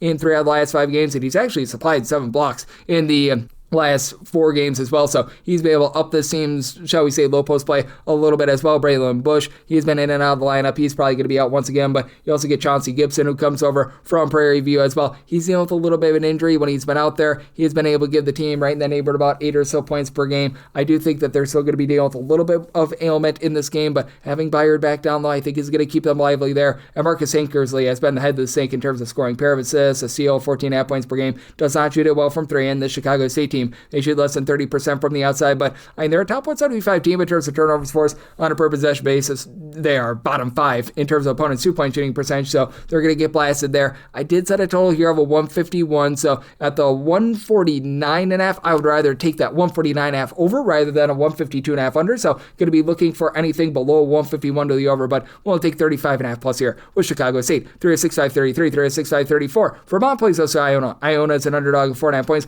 152.5 is the total, and I did set a total here of a 143.5. I do like the under. Now, you're going to have dueling tempos in this game. Vermont is always a very slow and controlled team. Even with having a double overtime game on their ledger against Brown, they are 337th in the country in terms of total possessions per game. Iona, in year number 1 under Coach Dan Garreau, who comes over from the Pelicans, he has his team 34th in the country in terms of total possessions per game. But Iona is a top 125 team in terms of opponents' 3-point shooting percentage. And for Vermont, their forte has been really going bombs away from 3. They're attempting nearly 43% of their shots from 3-point range, top 75 mark in terms of 3-point shot rate. Gus Yeldon has been tremendous, 17 points. He shoots 42% from 3, and then the TJs in the backcourt, TJ Long, TJ Hurley, a combined 27.3 points per game, with Hurley shooting 39.5% from 3, but you're just not going to get any second and third chances with this Vermont team outside the top 300 in terms of their offensive rebound percentage. Now, to the credit of Vermont, they're not allowing a lot of second and third chances either. In terms of their defensive rebound percentage, they have been a top 75 team in all of college basketball, but for Iona, I do think that they're going to do a nice job of holding in there, especially with them being a 38% 3-point shooting team away from home, and Vermont at home has actually shot less than 30% at home, so I do think that the perimeter play of Iona wins out. I actually set them as a 1.5 point favorite. I do like them outright on the money line, and with Iona, even though this has been a team that's been a little bit sloppy with the ball, they're outside the top 200 in terms of ball security,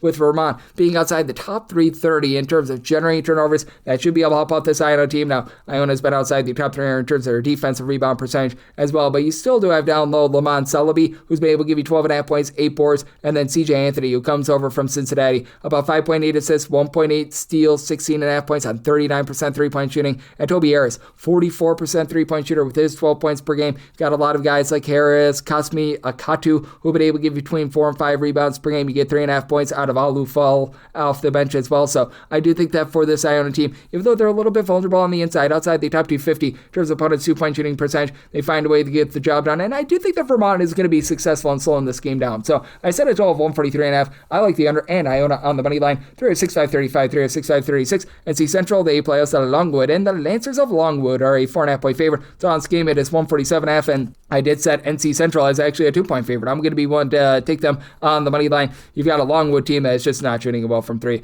They are 349th in all of college basketball in terms of their 3-point shooting percentage. Now you've got an NC Central team that they're not lighting the world on fire either. 29.8% from 3-point range. And if you look specifically at their home splits, which that's a little bit of a warped number, they've only played like 1 or 2 home games against Division I opponents. It's down to 11.1%. I certainly do think that there's going to be a bit of positivity there. Both of these teams have been rock solid in terms of generating turnovers. So you've got a Longwood team that ranks 66th in the country in terms of turnovers forced on a per possession basis. NC Central last year was one of the best teams in all of college basketball in that regard. They are down to 230th, but again, if you're looking at home numbers and home numbers only, they are number 2 in the country in terms of turnovers forced on a per possession basis. I think that that'll iron out when it's all said and done, but for North Carolina Central, I do think that what is big for the team is that they're a little bit better on the glass than they were a season ago. They're still not great. They're still well outside the top 250 in terms of their overall rebound percentage, but they do face off against a bunch in Longwood that doesn't necessarily have a whole bunch with regards to their size. I like what Jacoy Hutchinson has been able to do. He's done a nice job in terms of supplying the team with about 12 plus points per contest, but again, not necessarily shooting it well from 3-point range. You've had Elijah Tucker, Josiah Nazemi, who've been able to combine for about 23.5 points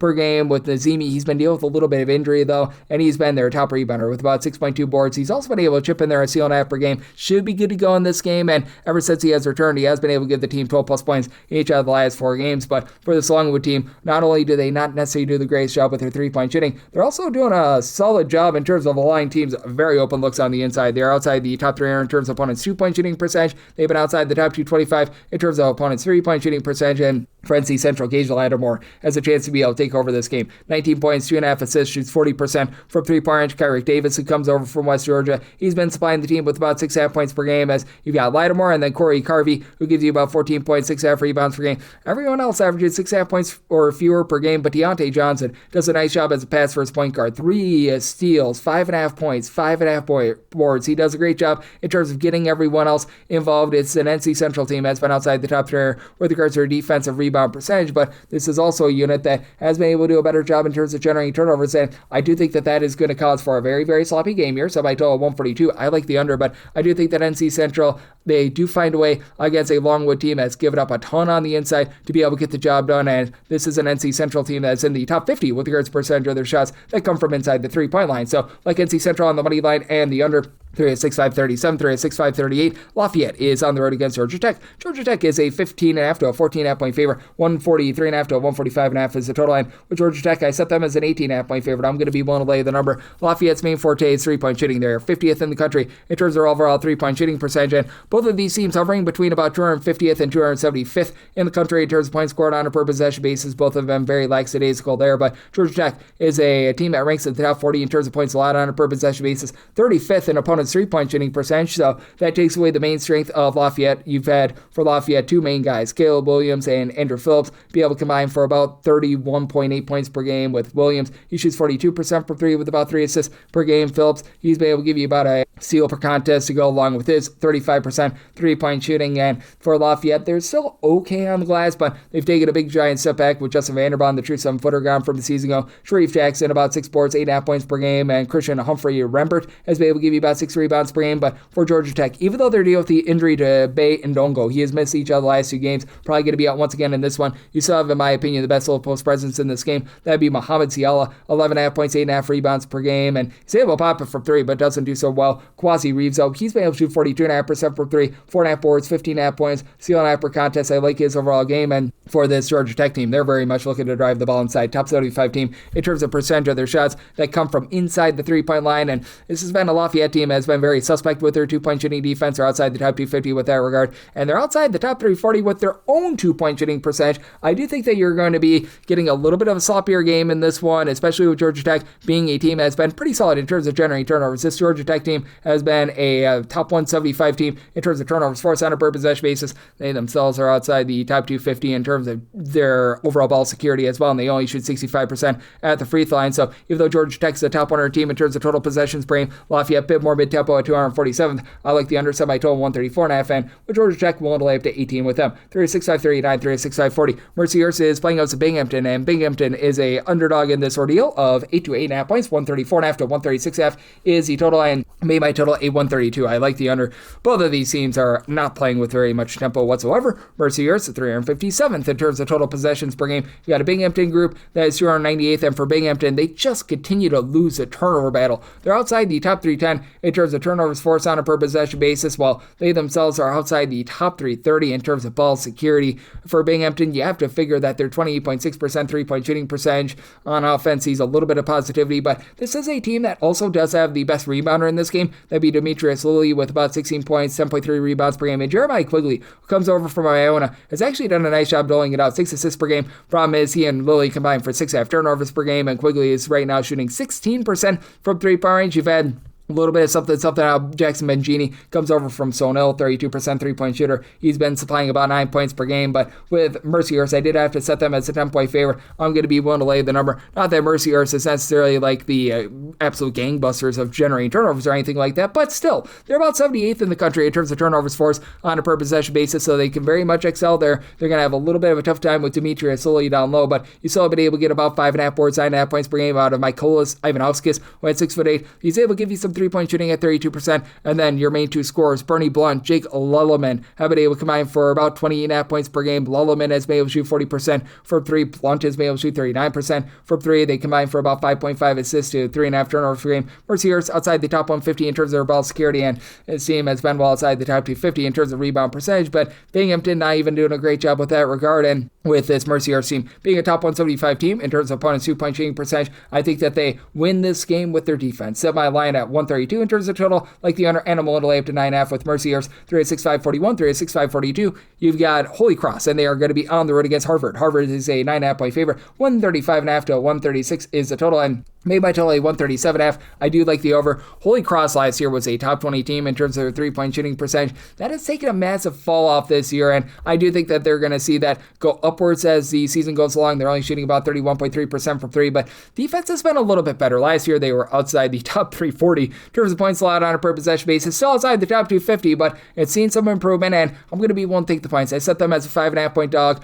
For Tyler Boston, he's been tremendous for this Holy Cross team, shooting 37.5% from three, 13.5 points, 3 assists to only about 2.3 turnovers per game, and then Joe Nugent at 6'6" has been able to stuff the stat sheet, 11.5 points, 4 boards, nearly a steal on 38.5% three-point shooting. They've dealt with a little bit of injury as Nugent has been in and out of the lineup, but he should be good. Aiden Dessou, he's missed 3 games, 9 points, 4.5 rebounds per game, and I'm figuring that he's going to be out once again in this one. But for Harvard, this has just been a little bit of a wobbly team, especially in terms of their overall offensive efficiency, as this is a Harvard team that you really have a four-headed monster for the same Thomas Beatties and Tay Barber have both been able to give you 11.4 points per game, and right now for Beatties, he's shooting 58% from three. That'll take a little bit of a fall off. Chandler Piggy, 13.5 points, 3.5 assists. He shoots about 32% from three. Robert Hinton, their top scorer, 17 points per game, 5 boards, steal and half per contest, but he also shoots about 23% from three-point range, and for Harvard, they're just not getting a lot going inside. Outside the top 330 in terms of percentage of their missed shots that result in an offensive rebound. Now they're also a top 40 team in terms of defensive rebound percentage as well, so they're not allowing a lot of second and third chances either. They've been rough on the inside, though, outside the top 250 in terms of opponents' 2-point shooting percentage. Harvard, one of the slowest teams that you're going to find in the country,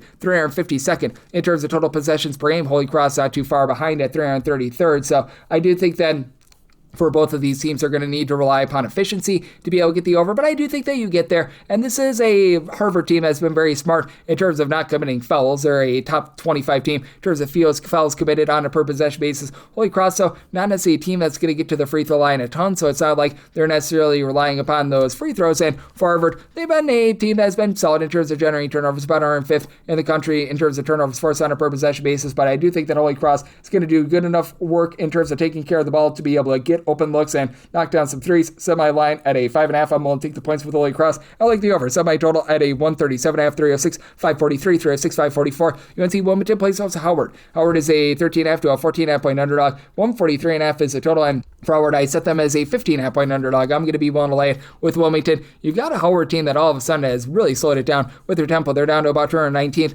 in the country in terms of total possessions per game, and Wilmington is currently one of the slowest teams in all of college basketball, 345th in terms of total possessions per game. Howard has actually done a tremendous job, though, in terms of generating turnovers. They are up to number 21 in all of college basketball in terms of turnovers forced on a per possession basis, but now they're going to get land-based on the glass, as Wilmington 8th in the country in terms of percentage of their missed shots that result in an offensive rebound. They are rebounding 39.5% of their misses, and for Howard, even though you've got a guy that just does a little bit of everything for this team, as it's been impressive what we've seen out of Bryce Harris this year, 19.9 points, 7 boards, 2.5 assists per game. He's like the only guy on the roster that gives you over 4.1 rebounds per game. This has been our team that's been, well, country average in terms of their defensive rebound percentage, but well outside the top 25 in terms of opponents' 2-point shooting percentage. And for Howard, even though they do a nice job of generating turnovers, they're outside the top 300 in terms of their own ball security, about 13.5 turnovers per game. You've got Cam Gillis and Cedric Taylor in the backcourt, both give you about 11 points per game. Taylor has been dealing with a lot of injuries throughout the season, but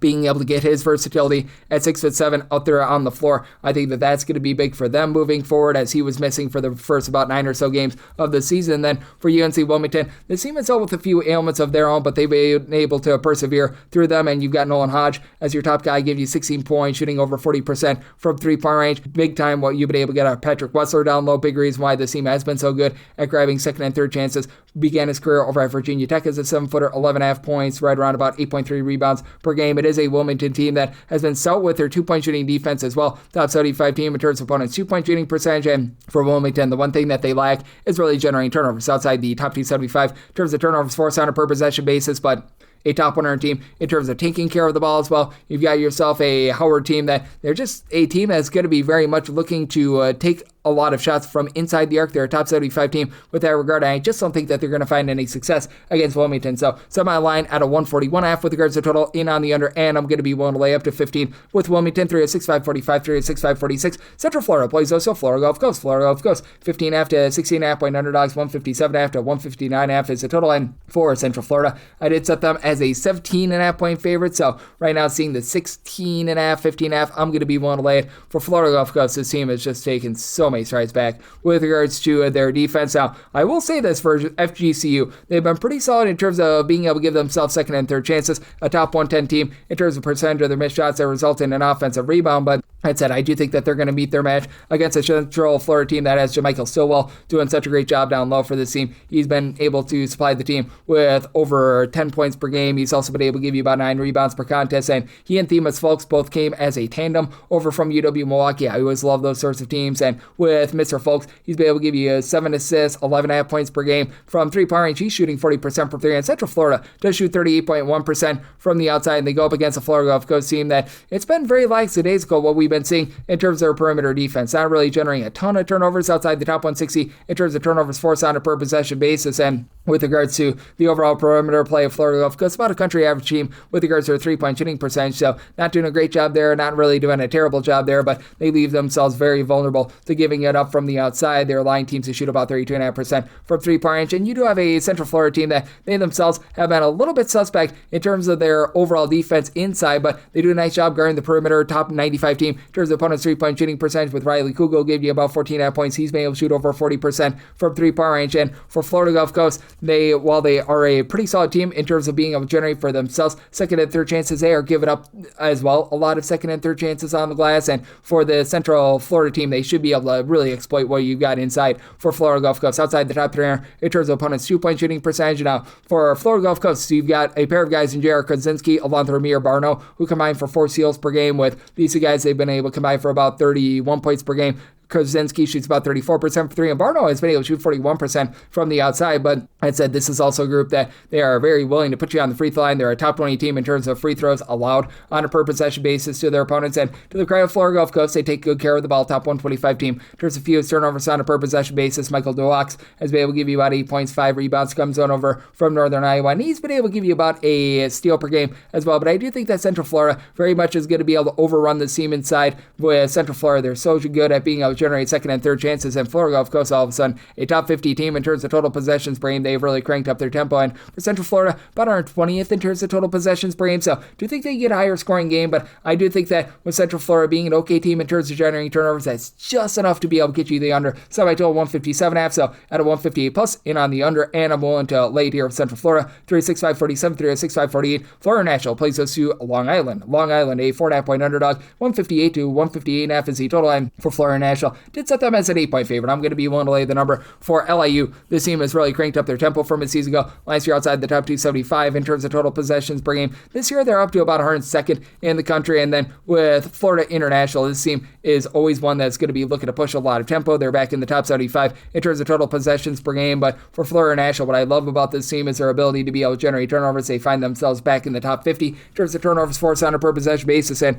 after last year, this was one of the worst three-point shooting teams in all of college basketball. They're up to about 36.4% this season. From the Meep, Cal State Bakersfield Roadrunners, Corey Stevenson has led the way, 18 points, 7.5 boards, shoots 42% from three-point range. And then Zwade Jackson from New Mexico State and West Georgia, about 10 points, 3.5 assists. He's now shooting 40% from three. And for Florida National, about a country average team in terms of taking care of the ball. Not great, not terrible, but that's a massive improvement from a season ago. And they're still a top 175 team in terms of opponents' two-point shooting percentage. Now, where Florida National is going wrong is that they are giving up a whole bunch of second and third chances. They do find themselves outside the top 300 in terms of defensive rebound percentage, so there's a lot of second and third chances to be had. But when it comes to this LIU team, they have been also a team that after last year they were just such a tremendous team in terms of generating turnovers. They've taken a little bit of step back with that this season, and they are outside the top 340 in terms of ball security. So the main kryptonite that you got with this team is going to be exploited by Florida National and their ability to be able to generate turnovers. And this is an LIU team that has been a top 100 team in terms of offensive rebound percentage in a road/neutral environment. They do grab about 33.5% of their misses as an offensive rebound, looking just away from home. That's a top 50 mark in the country, as you've been able to have Jamal Fuller and Jomo Goings be able to combine for about 10 rebounds per game. And Fuller, he's been able to fill it up, 15 points per contest, shoots about 47.5% from three. And then Malachi Davis, Greg Echo Gordon, they combine for 31 points per game. Gordon shoots 38.5% from three. Between the two of them, you get about 4 steals per game. And for LIU, that's been pretty solid for them, a top 150 team in terms of turnovers forced on a per possession basis, but not being able to take care of the ball and them being outside the top 275 in terms of opponents' two-point shooting percentage. And additionally, for this Long Island team, they go up against the Florida National team that's not afraid to put you on the free throw line. They shoot 64.2% of the free throw line, bottom 30 mark in all of college basketball. That, in my opinion, allows Florida National to get the job done in a game where I think turnovers cost you the over. Semi-total 154, like the under, and I'm willing to lay it with Florida National, 306.549, 306.550. It is Iowa playing against Bucknell. This is from KC Center, so in the state of Iowa. Bucknell is a 26.5 point underdog, 135.5 to a 136.5 is the total. And for Iowa, I set them as a 32.5 point favorite. I'm going to be willing to lay the number. Just a Bucknell team that's not been able to get a lot going on offense or on defense. And for Bucknell, this is a unit that has really been slowing themselves down, about 284th in the country in terms of total possessions per game. Obviously, Iowa is one of the slowest teams that you're going to find in all of college basketball. They are currently a bottom 5 team in terms of total possessions per game, but what you have to love about this Iowa team is just the way that they're able to generate turnovers. A top 15 team in terms of turnovers forced on a per possession basis, and one thing that Bucknell is not doing a great job of is taking care of the ball. 301st in the country in terms of turnovers on a per possession basis on offense, and for this Bucknell team, they really don't have a lot of three-point shooting, and it's just been all sorts of rough for them on offense. Currently 299th in the country in terms of points scored on a per possession basis. Now, they bring in a international man of mystery, a 6'11" big man from Germany, who's been able to lead the way with about 13.5 points per game, and Amon Doris. He's able to pop it from three, but only shoots about 23% from the outside. You've been really relying upon Jaden Williams for that three-point shooting pop. He and Brandon McCreesh combined to shoot about 38% from three. Both give you between 7 to 8 points per game, and then Archie Spendone about 9.5 points, 4.5 rebounds per game. And to the credit of Bucknell, you've got 4 separate guys that give you over 4 rebounds per game, with Gugar Bursic, who's been able to give you about 5.5 points, 6 rebounds. He actually comes in from Toledo. He's been able to give you a little bit of something down low, but for this Iowa team, even though they don't have a single guy in the roster that really gives you over 4.5 rebounds per game, they just do such a great job as a collective of not giving you second and third chances. Now, Iowa, they themselves outside the top 275 in terms of offensive rebound percentage, but you don't need to grab offensive rebounds when you just knock down the first shot. They are a top 30 team with their 39.9% three-point shooting, and each of your top 4 scorers shoot at least 43% from the outside. Alvaro Fargirius, 8.5 points, 4 rebounds per game. Davion Banks, 8.5 points, 4 boards. Bennett Sturts does it all. 5 assists, stealing half, 17.5 points per game. And for Iowa, they're a top 20 team in terms of points scored on a per possession basis, despite the fact that they play so slow and controlled. And for Bucknell, this has been a team that's had a very difficult time with regards to their perimeter defense. They are allowing teams to shoot over 40% from 3, and I think that gets them lambasted in this spot. I set my line at 32.5. I'm going to be willing to lay with Iowa. Set my total 136.5, so at the 135.5, I'm in on the over, and we wrap things up with 306-551, 306-552. Lamar is playing us Omaha. Omaha does find themselves as a 4.5 to a 5.5 point underdog. 142.5 is the total. And with Omaha, I did set them as a 2.5 point underdog. I'm going to be willing to take the points. This is a Lamar team that leaves quite a bit of something to be desired on offense.